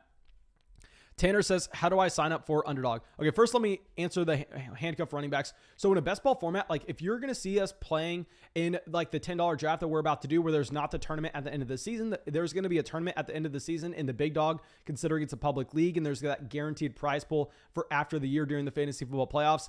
Their handcuff running backs are actually very valuable because you're trying to find the highest ceiling possible. Whereas when we're playing in that 10-man league, I mean, instead you're just, 12-man league, that's just going to be a $10 private draft. They're not going to be as valuable because you're just trying to beat the 11 other owners. And like the perfect example is if we're playing in like a public league that has the tournament at the end, there I'm probably going to be taking a Tony Pollard over a James Conner. However, if we're playing in like the 12-man league where we only have to beat the 11 other owners, there instead we're just going to be taking a James Conner. And Tanner says, how do I sign up for Underdog? My man, literally all you have to do is go to the description of the video. I have a link there. I have a link in the live chat as well. And go, and when you sign up, use promo code FLOCK, and you should get that $25 added to your account automatically. And as you send me your email address that you signed up with, you can send that anywhere, and I check pretty much everything constantly. And I send those draft guides out the entire day. That's what I spend the majority of my day honestly doing at this point, is sending out those draft guides. And I'll get that draft guide out to you ASAP, my dude. Tyler says you could do 5 draft mini marathons, all $50 drafts. We'll get some $50 drafts going tomorrow night. How about that? A big reason is, guys, that we're doing these $250 drafts is I think the public lobby, like we're running into people like this, Justin. And to be honest, guys, I'm trying to make money this year. I'm not just trying to do a live stream. I'm trying to be profitable in fantasy. And I think that these $250 drafts, the reason I've been firing them up a lot is, yeah, they're entertaining, but at the same time, I mean, I think that we can be very profitable in these leagues if we're going through and we're looking at how I mean, I don't even know if the big dog's going to fill. I think there may be an overlay. I think underdog may end up having to guarantee that money and end up having to pump extra money into the pot. And there's going to be less people fighting for that same amount. So obviously it's going to be a plus EV play. If there are less entry fees into the contest compared to the money that's getting paid out, we want to be in that contest as much as possible. And also you're running into teams like this that are just completely dead and they're like $250 donations to the pot. So I'm trying to get in these $250 drafts, not just because they're entertaining, but at the same time because I think that we have a significant edge. I think that we can win money. Okay, so now we're going to be looking at running back, receiver, tight end. We need at least one tight end. So let's go through. Let's look at some names. We have Hayden Hurst. We have Dan Arnold. Wayne Gallman goes here. Okay, so Justin takes Chris Conley. Yeah, we're going to go Dan Arnold with one of these. We have Sam Darnold. Let's just make sure that he didn't get cut. Okay, yeah, he's fine. Okay, so now from here, it's do we think that a sixth running back helps us have a higher ceiling or another receiver? At receiver, we have Diggs, Kupp, Lockett, Robbie, Mike Williams, Gabriel Davis, Rashad Bateman, AJ Green, Jamison Crowder. What helps us out more? Okay, so if we were going to go running back, we'd probably go Tony Jones. If we were going to go receiver, receivers, Hunter Renfrow available. I know he is not. We may go Tony Jones here. I know that you want more receivers in this kind of format than 9, but I think considering how early we went, we can maybe get away with it. So let's take Tony Jones. I've drafted him in very few leagues. If we're going to get him anywhere, we'll get him in the last round. So let's go Tony Jones. And that's what we're going to do from now on. As I talk about a player, we're just going to queue him up. We're just going to queue him up so I don't have to bother with any of those auto drafts. So I'm not going to stick around and watch the rest of the draft. Let's get this next $10 draft going. I'm going to send it out in the live chat for anybody who's signed up to Underdog Fantasy with promo code FLOCK. Let me just show off this entire draft board real quick. This was a $250 draft for anybody interested. Of course, you can pause it. You can take a screenshot. And we don't need to see the last round. You don't need to see the last round. Let me pull this over. Saram says, I'm at the 109. How's my team? I think not that good. Let's look at Saram's team real quick, guys. Let's definitely go through and look at that. So, yes, Hill, Ridley, Cooper. So, he starts heavy receiver. He gets James Robinson, Lamar Jackson. And then he continues to slam receiver. Boyd, Fuller, Mooney. Okay, at what point do I think maybe taking like a Fuller. I think, honestly, maybe getting a little too cute with it and taking a Boyd over like a Javonte. I think what I probably would have done is probably taken Javonte Williams over Tyler Boyd here. I think that, I'm not going to argue with you at all. Hill would have been the best player available. Ridley, best player available. Cooper, best player available. Getting a running back here, I think is fine. I think that what we probably prefer to do is get a running back instead of Boyd, or maybe even get a Josh Jacobs. Yeah, I think maybe just this was a range where I think we should have came away with the running back. I'm fine with Fuller. I'm fine with Mooney. Because the problem is I can't tell you to draft a running back here. Maybe you want to get Damian Harris instead of Will Fuller, but I think that it's kind of a moot point. And then we have Logan Thomas at the 909. I think that was a good pick. Michael Carter at the 1004. I probably prefer Zach Moss, especially when you need running back touches. I think here instead, getting someone that has that guaranteed role and you're not making a bet on the playoffs. Like I think we would probably prefer Michael Carter on a team that's a little more stacked at running back. Then Joe Burrow at the 1109 to stack with Tyler Boyd. Going to be the last quarterback on the team. Naheem Hines, definitely needed that. Evan Ingram, Damian Williams, Philip Lindsay, Dwayne Eskridge, Quez Watkins, Malcolm Brown, Josh Reynolds, Olamide Zaccheaus. I'll say, man, Ramiro, how many quarterbacks, how many receivers were you actually able to bring in on this team? So 6 running backs, 10 receivers. I think that's a very good team. I think it's a good team. I probably would have switched a couple things around, but I think that is a good team. And now let me get this next $10 draft going. I'm going to send this out in the live chat. It's going to say $10 draft here. And then it's going to have a blank. It's going to have that link, and that's where you join. Okay, so let's go through and let's get this underway. Tom says, why do you rank Saquon Barkley over Tyreek Hill and Aaron Jones? Because Saquon Barkley has shown that he can get 7 targets per game, and very few running backs that actually have that build can handle that type of usage in the receiving game. And obviously, he's the most dynamic running back in the NFL. So there are a lot of reasons to have Saquon Barkley as high as I do. I think that Saquon Barkley is being criminally underrated right now. Okay, so let's go through and join the $10 draft here. And we just sent that link out in the live chat. Let's switch this back over really quick. And yeah, this is going to get filled in like 0.1 seconds, guys. It's going to get filled really quick. You don't necessarily have that much time to come in and join a $10 draft, because if you just think about it, there are like, just say 500 people in this live stream right now. We get the 104. Okay, I'm going to be excited about the 104. But yeah, just say if there were 500 people in this live stream right now, and we have 400 of them that have signed up with promo code FLOCK, made a $10 deposit, and got $25 added to the account. So the majority of them should have $10 on Underdog.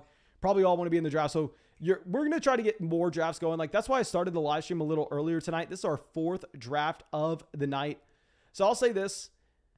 If we get, let me see how many likes we have on the live stream right now. Maybe we can get another draft going tonight.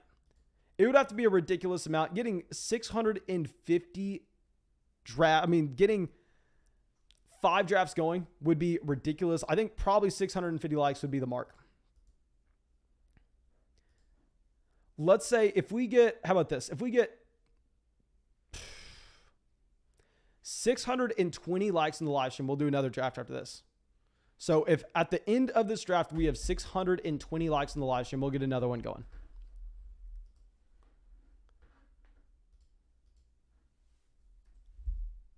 Okay, so now after this, we have most likely going to be our first draft where I've actually been, I hate to admit this, I'm not doing this in a regular fantasy football league. Like, if you pull up my rankings, I still have Davante Adams here.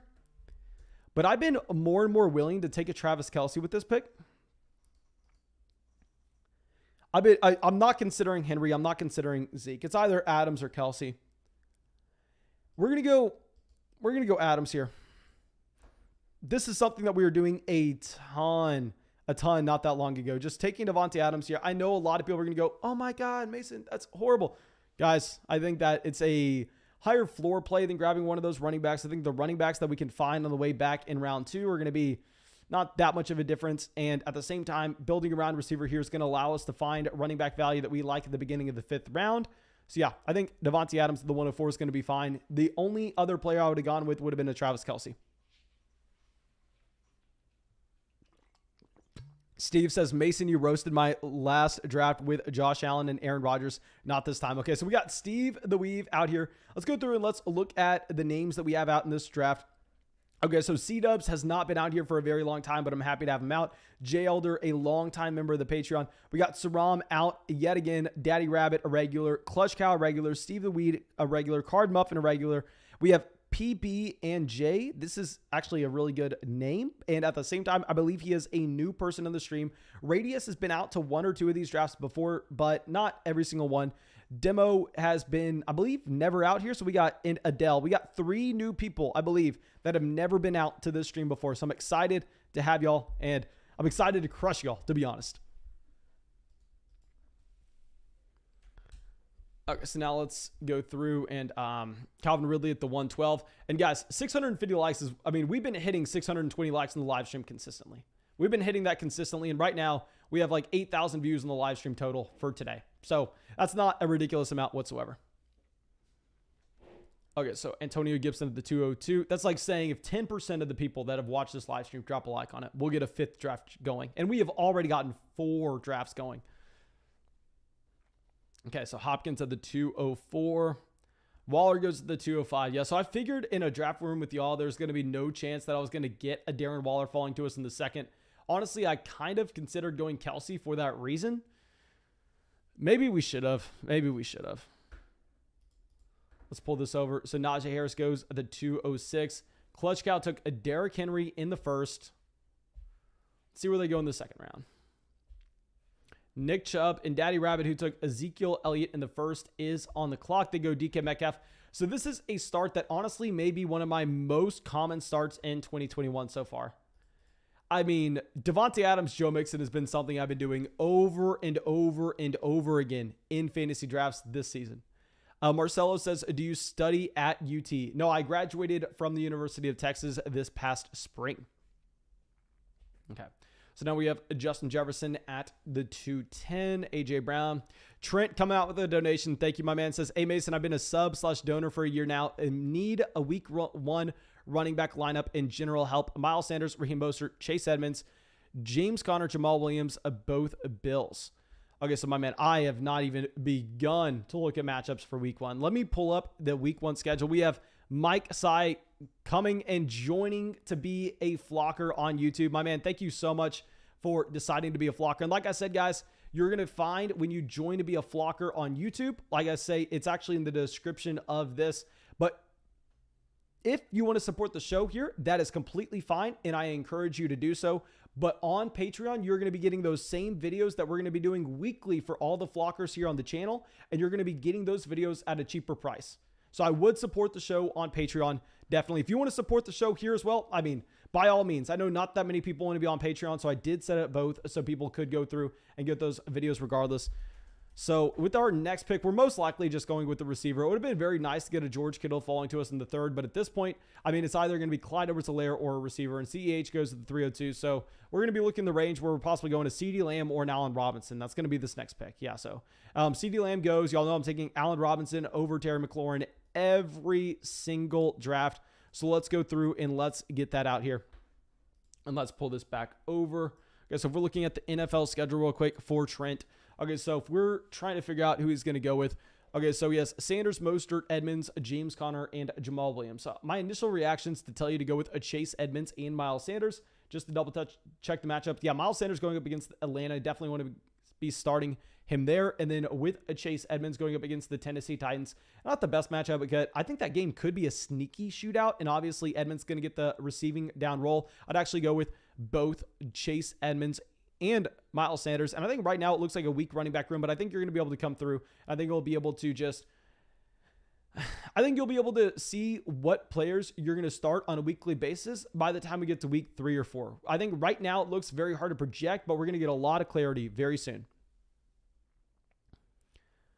Okay, so now we have Trent coming out with another donation. Thank you, my man. Says, please rate/advise the whole team. Also graduated this year. Brady at quarterback. Running backs, I mean, obviously, you already sent us those running backs, and you have Adams, Hopkins, Julio, Juju, Devonta Smith, George Kittle, and the Patriots defense. You are already doing exactly what I would want. I would say with like a Tom Brady, if you could somehow move him and get an Aaron Rodgers or a Kyler Murray, that would be advantageous. If you could trade one of your depth running backs to do so you could get the stack in with either Devontae Adams or DeAndre Hopkins, I would like to make that transition. But outside of that, that's a very strong team, my dude. Okay, so James Robinson at the 401. And honestly, at this point, just getting a Joe Mixon here, I'm completely fine with how we started this team. I don't even necessarily need to be sweating having a running back fall to us the 4-5 turn. We know there will be running backs later on in the draft that we can feel comfortable with. But Demo goes running back heavy. Eckler, Gibson, Montgomery with Mike Evans as his first receiver off the board. Cooper Kupp at the 403. And Nick says, I need to know why you hate Darrell Henderson. I like him this year. Honestly, I like Darrell Henderson a lot more now than I did before the Sony Michel trade, because when the Sony Michel trade did not happen, I mean, back in those days, people were trying to scream and tell me that I'm an idiot. They're not bringing someone in. And what you're actually going to have is Darrell Henderson to be a 3-down running back there all year, which I can't get behind. That's not happening. I don't care how much people wanted it to happen.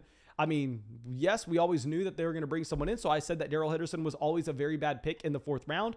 But now that we actually got him at the 5-6 turn in the last draft, yes, I didn't want him there, but we got him there. I think that's about the range where he should be going. So that's kind of my stance on Darrell Henderson. I hated him beforehand. Now where we have been seeing him fall in drafts, I think his price point's a lot more reasonable, however. Now, I think we're going to get someone that we want falling to us. Yeah, we get at least one player that we're going to like. We get at least one player that we'll like here. We're either going to go Chris Carson or Julio Jones. Kyle Pitts goes off the board. So now at this point, when we have Adams, we don't need to continue to hammer in the wide receiver position. So let's go Chris Carson as our running back 2 at the 409. I really love our decision to draft Davante Adams at the 104 now. We have Joseph becoming a member of the flock as well. My man, thank you so much. And like I said, guys, I mean, all that same stuff is on Patreon. If you're on Patreon already, if you really want to go through and support the show even more, and all you're getting in addition is a duck next to your name. If you're on Patreon, you already have everything. I mean, feel free to go through and support the show, but thank you so much, Joseph. I know just a lot of people don't want to go through and do Patreon. Okay. So after this, we have Adam Thielen, Brandon Ayuk, And no way, there's no way Julio Jones is going to fall to us in the 5th. If Julio falls to us in the 5th, I may do a backflip on the stream. I may attempt a backflip on the stream if that happens. Joseph says, my first YouTube sub. I truly enjoy watching the drafts every night, man. Keep it up. My man, thank you so much for coming out and hanging out with us every night. I mean, if y'all can 100% tell. I mean, I think it's clear. There's nothing that I enjoy more in life than going through and getting these live streams going and getting these drafts going. And the reason is because obviously y'all all come out here and y'all hang out with me every single night in these streams. So thank you so much for coming out every single night and hanging out with us. Okay. So now at the 504, we're going to hopefully not have to take DeAndre Swift. I'm hoping we don't have to. Like, someone else take DeAndre Swift. I don't want to have to deal with the groin injury in a league like this. Just considering the fact that we don't have the fantasy football playoffs in this league and we need to score points throughout the entire season, and whoever at the end of the year has the most points, that's the guy that's going to win. Well, hell, I mean, it doesn't really matter. We're taking DeAndre Swift at the 504. And can you imagine how much we would have hated this team if we would have ended up going with Ezekiel Elliott in the 1st? That would have been brutal. Okay, so we're going to go Swift at the 504, and we are going to have to transition over, and we're going to have to start drafting some receivers soon. Now, Card Muffin, a regular to the stream, actually goes through, and he has no running backs so far in this team, so I'd imagine we actually get a Josh Jacobs coming in the following selections.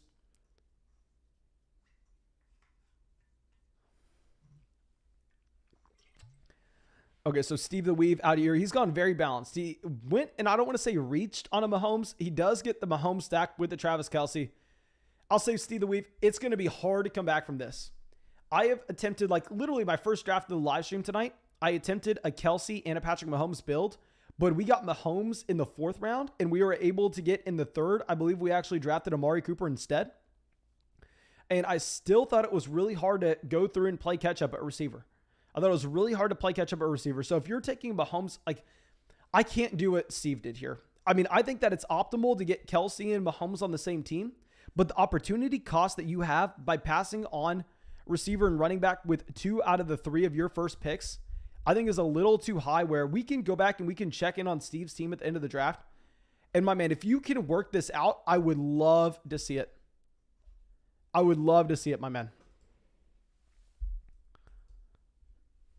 Okay, so Hawkinson at the 5'10". Obviously, we need a tight end, but we're not expecting him to fall there. We got Kyler Murray at the 5'11". And what's also needed to be pointed out here, I probably said that incorrectly, but y'all know I'm stupid, is Mark Andrews and Lamar Jackson going in the 3rd and 4th round. A lot of times you're seeing these players actually go at the 4-5 turn. I'm sorry, at the 5-6 turn. And if you can get them at the 5-6 turn, there, I think that's a fantastic value, and we're doing it every single time. If you're having to take him over like a Chris Godwin, if you're having to take him over a Lockett, a Mike Evans, a Cooper Kupp, I think that's rich, especially taking Lamar Jackson here. So I love this stack. I just think the opportunity cost is a little too high when you go out there and pay that price. Okay, so Antonio Brown at the 602.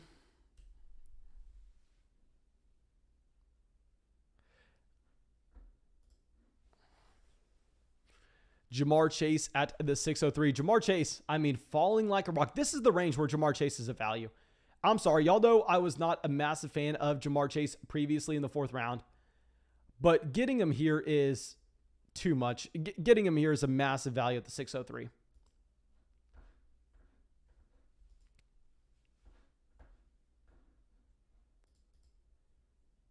Okay, so let's switch this back over really quick. Kareem Hunt goes at the 605. Now, the 609, oh my God, I'm really hoping that some of these running backs go off the board. I don't even know if we could draft a running back here if we wanted. I mean, we need to start bringing in receivers. We have Mixon, Carson, and DeAndre Swift all at running back. We have Devontae Adams and Allen Robinson at receiver. Tyler Boyd goes to Steve's team. Clutch Cow has 3 running backs as well. He has Henry, Chubb. Okay, he goes with a 4th RB. Daddy Rabbit, maybe he goes Mike Davis here. He has Zeke, Metcalf, Cooper. So he goes Dak Prescott. I'm not taking a Mike Davis. We can't take a Mike Davis. We're just going to have to take a Deebo Samuel. Yeah, looks gross taking Deebo Samuel over Mike Davis.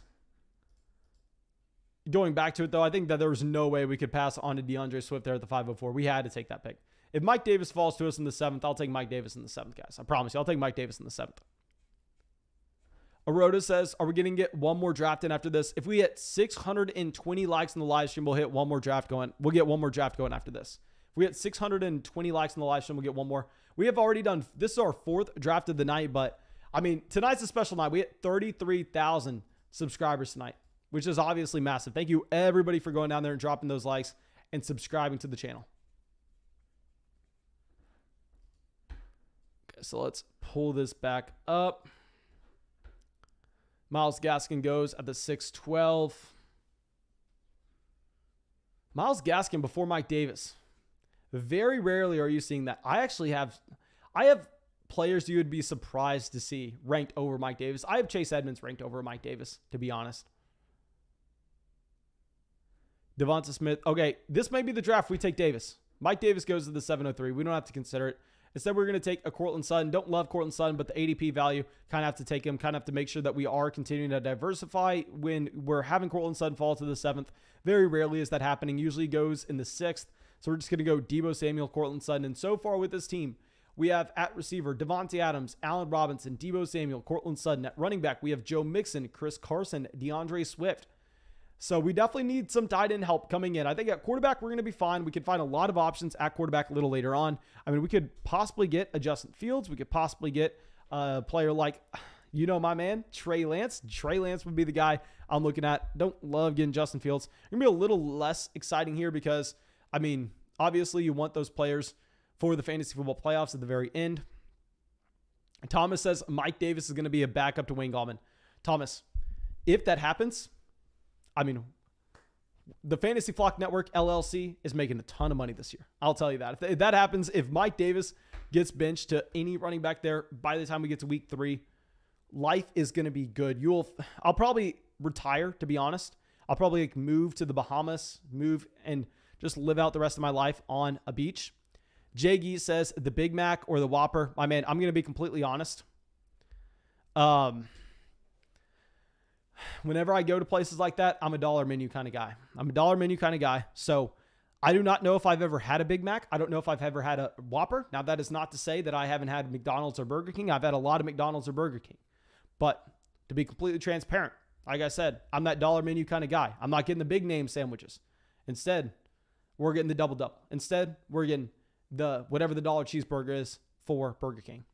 And I will say, between Burger King and McDonald's, and I know so many people are going to give me hate for this, and I have not had it since high school. I have not had it in probably 6 or 7 years. But 6 or 7 years ago, whenever my friends and I were going to eat, Burger King was the place. Burger King was very good. Tasted like it was actually, it had flavor. The burger had flavor. So I've never had a Whopper, but I've had a dollar burger from Burger King. Pretty damn good. Okay, so now let's move this down. And that was like 6 or 7 years ago. Maybe it's bad now. If you've recently had one, let me know. Okay, so Logan Thomas at the 801, Robert Tonyan at the 802.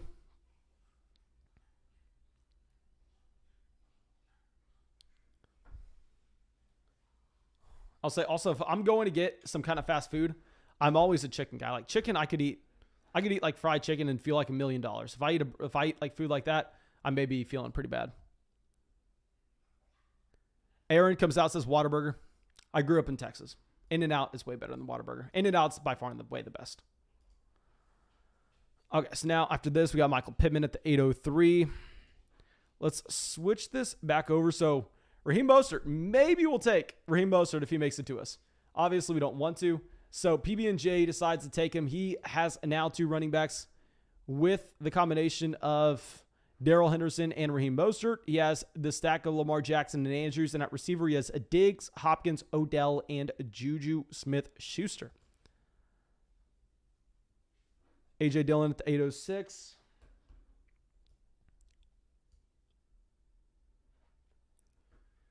Okay. Obviously, we're hoping that Rodgers falls to us. I think there's a real chance, considering Daddy Rabbit decided to take Dak Prescott. And I swear to God, this is something that I always just get lucky with. I think that we always just get extremely lucky when we have the Davante Adams starts and then we get Rodgers falling to us. It happens like every single time. Yeah, let's go through and let's get that going.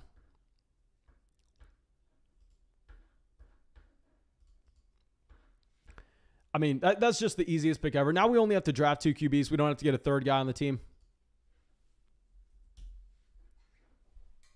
In says a porn spam bot. That's new. Yeah, that is new to the channel, honestly. It's kind of surprising that doesn't happen more often. Okay, Higbee goes to 8-10. We need tight ends on this roster. I mean, especially when they take away Irv Smith from us. When they take away Irv Smith, we're like, you know what we should have done in one of those $250 drafts? We should have taken Tyler Conklin with the last pick. I'm so dumb for not doing that. He's someone not rostered at all in those leagues. That was like one of the dumbest things I could have done. I cannot believe we did not draft him.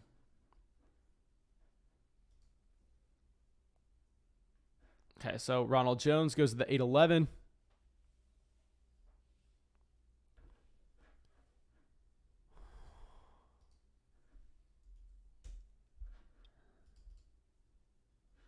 Okay, looks like our next pick's a receiver, clearly. I mean, this is just kind of showing off. Now, I will say that in this league, we have to be making some adjustments. Like I said, we don't have the fantasy football playoffs. If we had the fantasy football tournament at the end, like I said, I mean, the Michael Thomas is extremely appealing. I mean, getting a Michael Thomas in, it just makes a lot of sense because nobody's going to have a higher ceiling than he will at the end of the year.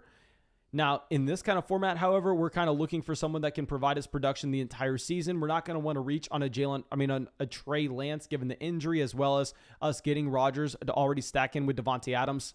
So it's going to be clearly a receiver here. DJ Chark goes, which kind of sucks.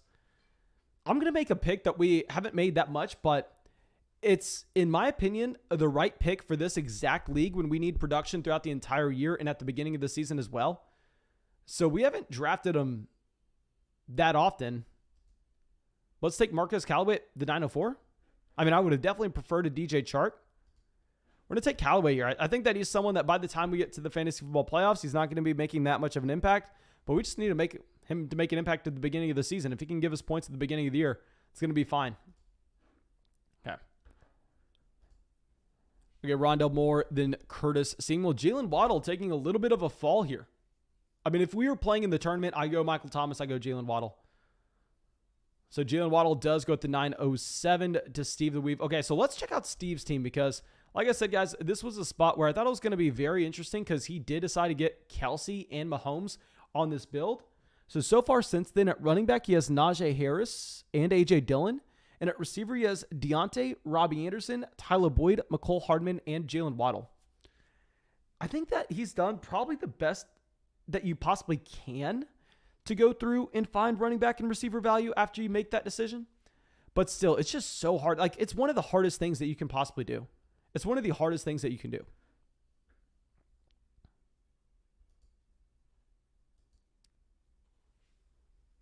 Okay, so Jacoby Myers. Should we? No, we shouldn't have taken Myers. I think Marquez Callaway's fine there. I'm not gonna psych myself out of that. Okay, Tannehill goes to the 10-01. We don't need to be taking a quarterback with our next few picks, but if we have someone that's like a ridiculous value falling to us, we can, and then we can just be done at the QB position and we'll be elite there every single week. Okay, Russell Gage at the 10-02. Let's see what Radius has done. Looks like Radius has gone very thin at running back as well. So here they took Aaron Jones and a Jonathan Taylor in the first and second round. And then from there, they got Hawkinson in the fifth. Love that Hawkinson value. They got Godwin, Cooper Kupp, Jamar Chase, Russell Wilson here. Yeah, Russell Wilson's not stacked, but still it's good value with Wilson. And they continue to draft running wide receivers with Michael Pittman, who's a riser with the T.Y. Hilton injury, Elijah Moore at the 9-10, and Terrace Marshall at the 10-03. Ryan says he took Conklin at the 11-09 in that last one. My man, great pick. That is like a galaxy brain pick. That's something I should have done. That's a very good pick, my man. I'm very jealous of that. Okay, guys, and a reminder, if you have yet to sign up for Underdog Fantasy, where we draft every single night, make sure you go sign up for Underdog Fantasy with promo code FLOCK. You can find a link in the description of the video. You can also find the link in the comment section as well as the live chat right now. I mean, we draft here every single night. You can hop in a draft with us, and when you use promo code FLOCK and make a $10 deposit, because of the partnership that we have with them, you get $25 added to your account. You get our 2021 fantasy football rankings, our 2021 fantasy football tiers, and our 2021 fantasy football draft guide. So definitely take advantage of that, my dudes. Okay, so Clutch Cow coming up, and there's so he goes Henry Ruggs. So Daddy Rabbit on the clock. He has Dak, Zeke, Edmonds. He has 5 receivers and Kyle Pitts. There's a very clear pick for me. There's a clear pick for me at the 10:09. So we have Rodgers, 3 running backs with Mixon, Carson Swift. We have Devontae Adams, Allen Robinson, Deebo Samuel, Cortland Sutton, and Marquez Callaway. Okay, so let's see so they go Kenyon Drake. So I think we have this is the last wide receiver in this tier. The last receiver in this tier is going to be Devontae Parker. So we're going Devontae Parker here. And we are going to roster probably 6 running backs on this team, 3 tight ends. So we're going to go very thin at receiver. We're only going to go with 7 receivers, but considering we have Adams, A-Rob, Deebo, Sutton, Callaway, Parker, I think we're honestly kind of fine with it.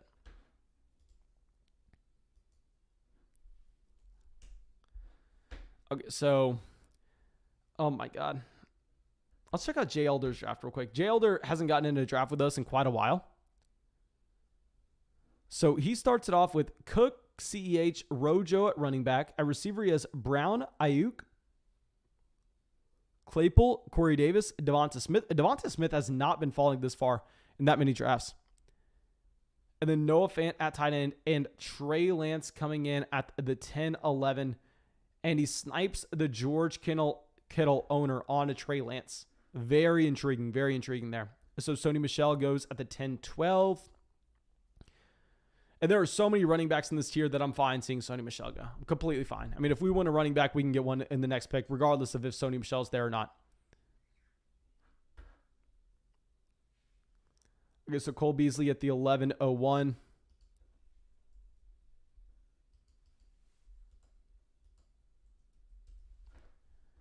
Yeah, that's kind of why we had to take Devontae Parker, because the gap between Parker and Cole Beasley is pretty far from me.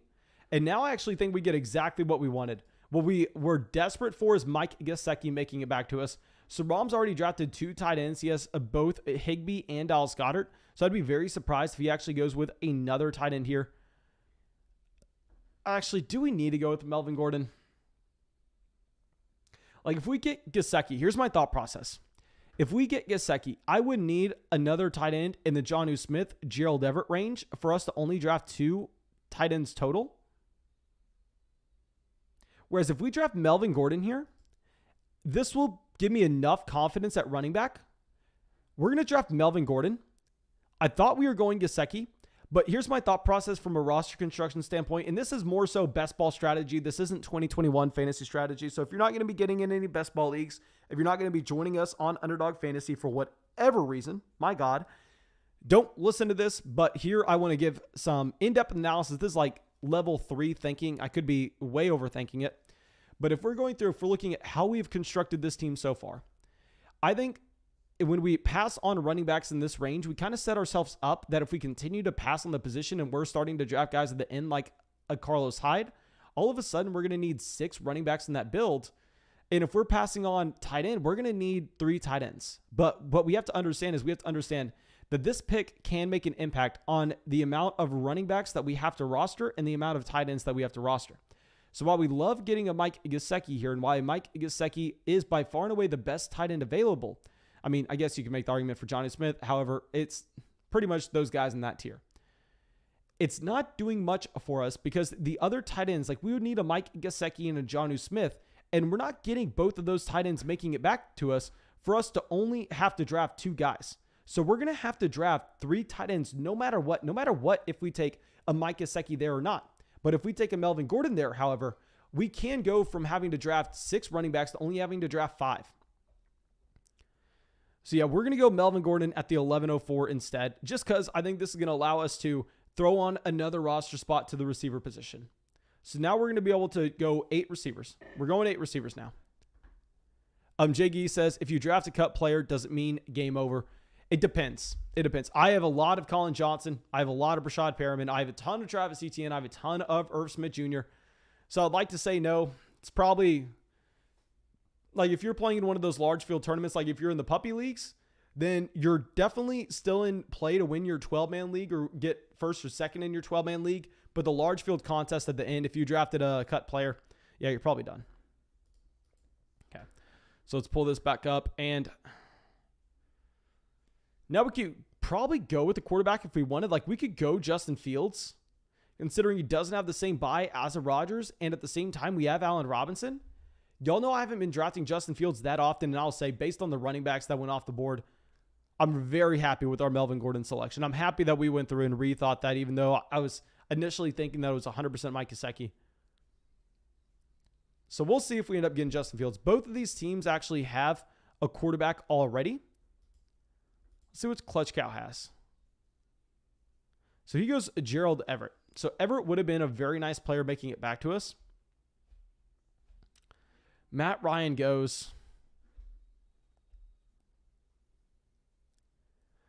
We're going to have to take Justin Fields here. I'm not in love with it.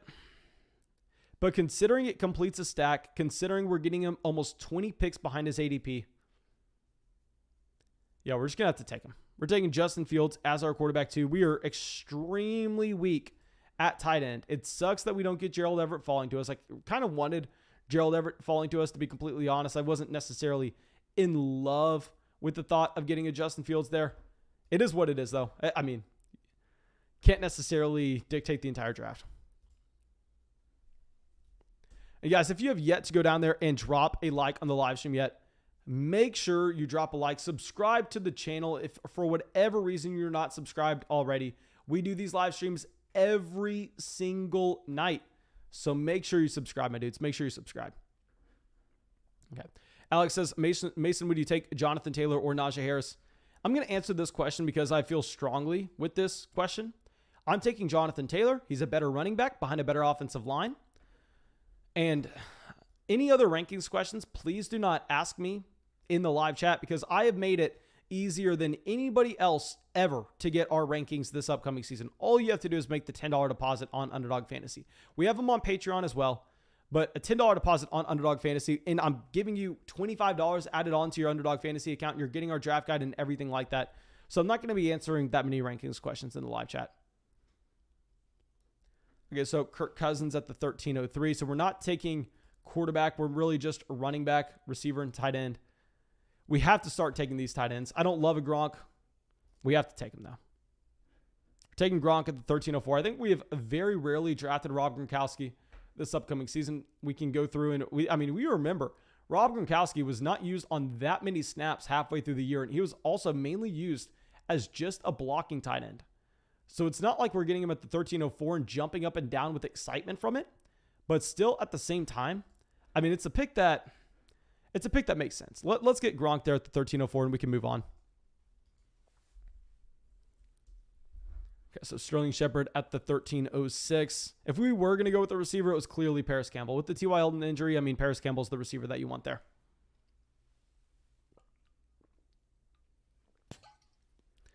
Jared Cook goes at the 1308. Derek says, Mason, one more. Like I said, guys, if we get 620 likes on the live stream, this live stream has almost had 10,000 views on it so far. So I'm asking for less than 10% of the people to go through and drop that like. Then we'll get another draft going after this. This is our fourth draft. It's not like we've only done 3 drafts tonight. This is our fourth one. We've done multiple $250 drafts as well. Jaggy coming out with the donation says, would you ever do a sports betting channel? I've thought about doing a sports betting channel. Now, the thing is, if I'm going to do a sports betting channel, I'm going to have to go through and just give out the disclaimer at the beginning of every single video that I'm an idiot. I have no idea what I'm talking about. Please ignore anything that I'm about to say. So I've thought about it. I have a lot on my plate right now. I may consider it.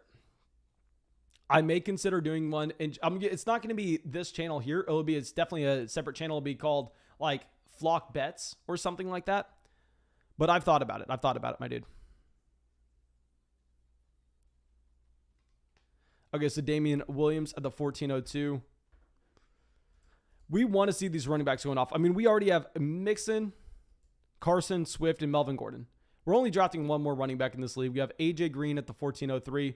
We need to continue to bring in tight ends. We got Gronk, and obviously Gronk Does not look like a great pick now that when we have these other tight ends in the similar range falling down. But at the same time, if we grab one of these guys, it's still kind of the same. So Rashad Bateman's a lot less interesting in this format, like we've already discussed, because we don't have that tournament at the end and we need points at the very beginning of the season. Guys, let me know, would y'all want like a sports betting channel of me to possibly just go on, and I probably wouldn't take it. Maybe we would take it seriously. I don't know. Maybe we could get something going.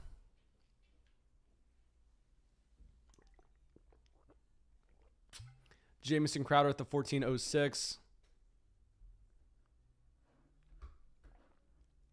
Hunter Henry here is a very tough pick to see. I mean, it would have been nice having Hunter Henry fall to us. I think Mac Jones, a lot of people have been talking about how Mac Jones really helps out Jonnu Smith, but he helps out Hunter Henry just the same. So we're going to take Evan Ingram here. It's going to be a no-brainer. We're taking 3 tight ends on this team. So we just kind of have to start getting these guys coming in. Yeah, Rob Gronkowski, Evan Ingram, they're not exciting picks whatsoever. So let's go through and let's show this off. And Tanner says, where do I message you to receive all the draft guides? Help. Okay, yes. Guys, like I said, when you use promo code FLOCK on Underdog Fantasy for all that stuff, just shoot me a DM literally anywhere. You can go to the description of the video, send all that list out. And if you don't have social media, that's completely fine. Bravo for you not having social media. I think that's a great call. I also have my email down there, and we have a link to our free fantasy football group chat. If you want to join our group chat, then send me a direct message from there. It's super easy to reach me. Super easy. Okay, let me go through. And Blur says, sports betting is very fun. I would definitely watch. Okay, maybe I'll go through and maybe I will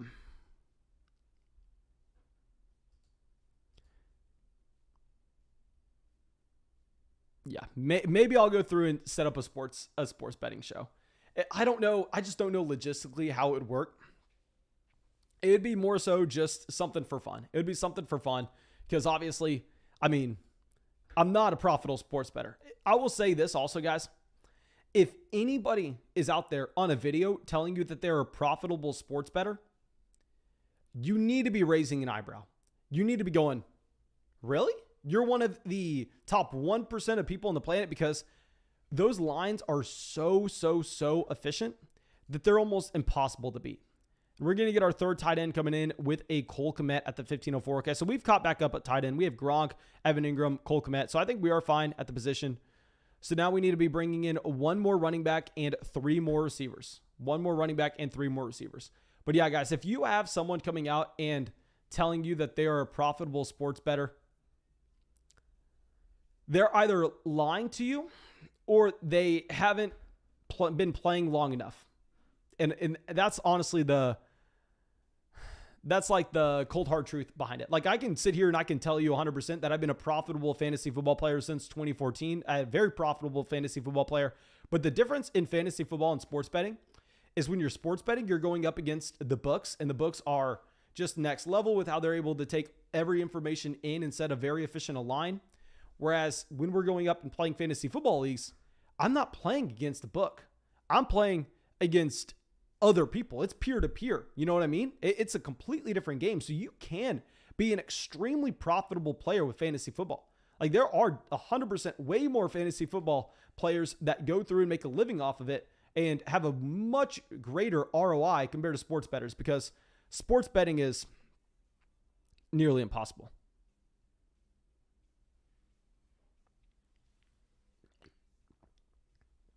Jacob says, what happened to the Adam Trautman ADP? Adam Trautman, whenever he got carted off the field, doesn't look like he's going to be out for the season, but he is going to be out for the beginning of the year. And also, Adam Trautman looked like he was getting more so used as a run blocker than someone running a lot of routes at the tight end position before the injury. So there were a couple different factors going in and driving down that Adam Trautman ADP.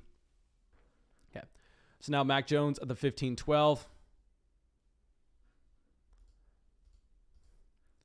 Sean Jackson. And yeah, we need these quarterbacks going. We want tight ends going as well. Maybe it was a mistake for me to be drafting 3 tight ends where we did. Like, instead of going with the Gronk, maybe we go with the Paris Campbell there. And then we get whatever tight end makes it back to us in the 16th.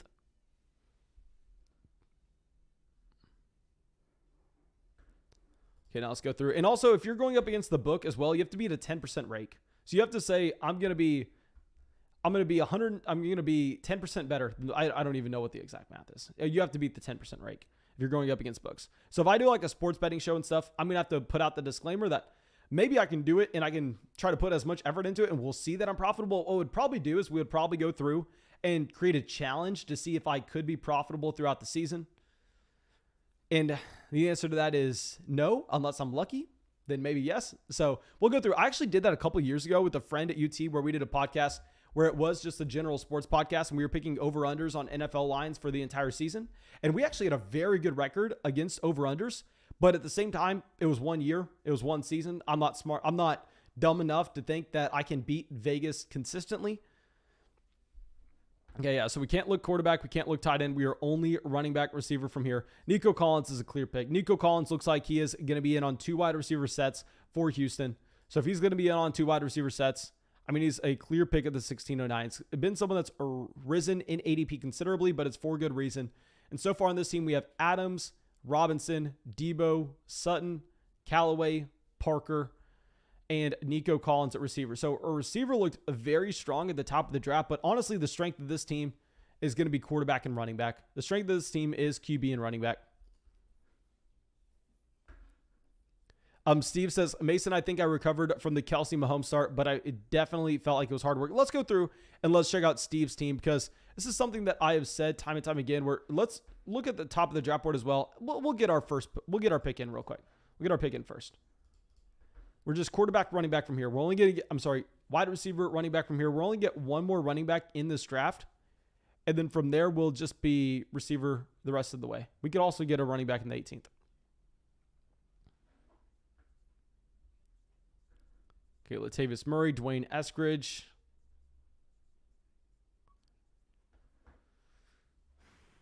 Receivers about all the same, but so is running back.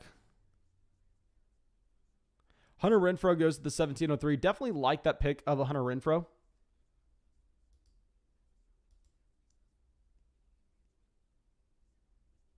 We'll just get Kenneth Gainwell here. We'll just draft Kenneth Gainwell at the 1704. And we have some donations coming in. Thank you so much, my dudes. We have Ross Inns says, I traded Sermon and Stephon Diggs for Zeke in a half PPR 12-man league. It's a 3 wide receiver, 2 running back, and a 1 quarterback league with the flex. My starters are Kyler, Najee, Zeke, Amari, T. Higgins, Kenny Golladay. So he traded Sermon and Diggs for Zeke. Okay, I will say I'm less excited about it considering that you have to start 3 wide receivers in that format and it's a 12-man league. There, I think we do want to be prioritizing slightly more depth. But if you have a receiver room already where you have Amari Cooper, T. Higgins, and Kenny Golladay, I mean, that is a pretty strong wide receiver room. And I guess I think what you have to do now, to be honest, is I think now you need to try to go through and you need to try to flip Kyler for Dak Prescott because you are already so committed to the Dallas Cowboys. Like you already have a significant investment into both Amari Cooper and Ezekiel Elliott to the point where if this team is any good, it's going to be with Dak Prescott being, I don't want to say as good as he was at the beginning of the last year, but pretty damn close. So I would go through and I would try to flip Kyler for Dak plus an upgrade at your wide receiver 3. So like try to trade Dak and Kenny Golladay. Try to trade Kyler and Kenny Golladay and get Dak and a receiver that you like slightly more, someone back like a DJ Moore. That's going to be something that I actually try to accomplish on that team. I mean, that's a very strong team. It's a strong team. Don't know how much I love the trade. Now, Jay Gee comes out with a donation, says, sports betting is big here in New Jersey. You'd have a great catchy persona, would be a big success, a big fan of the channel regardless, happy to donate. My man, thank you so much. I'll get a sports betting show. I'll talk to Thomas about it. It's just, I'm going to be recording so many videos this upcoming season. I'm going to have to get on a hard schedule. Okay, let's go through. Let's show the bottom of this draft board. Ezekiel says, if we did underdog a month ago with promo code FLOCK, do we still get updated rankings? Yes, sir. I mean, if you got that email with the draft guide and the rankings and you did not get a link for where it's going to be updated the entire season, just go and reply to that email where you got the initial draft guide when you signed up with promo code FLOCK. And I'll be happy to get you a link where you can track those updated rankings the entire season. Definitely just go and email me that right now.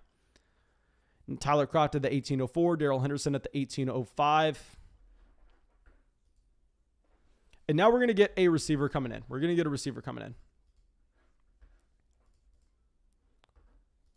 And I think this is going to be let me pull up how many likes we got on the live stream. I don't think we hit 600 likes on the live stream. So this is probably going to be the last draft of the night. We did get 4 drafts going tonight. So, of course, that is a decent amount. I'm not going to feel bad about making this the last draft of the night. It's midnight where I'm at. And we're going to go through and we are going to send out a ton of draft guides after this. We got 10 podcasts over there on Patreon today breaking down new members of the Patreon community's teams. So from here at the 1809, probably just... Do we just say F it and grab our first share ever of Van Jefferson? Do we just get our first share ever of Van Jefferson? Or Quintus Cephas? It's either Quintus Cephas or Van Jefferson. I mean, Kadarius Toney has been a massive faller as of late. Actually, if Kadarius Toney is going to be good for week 1, let's just take Kadarius Toney. He could see some spike weeks. But yeah, that's all I got for y'all. I mean, thank you so much, of course, everybody coming out to the live stream.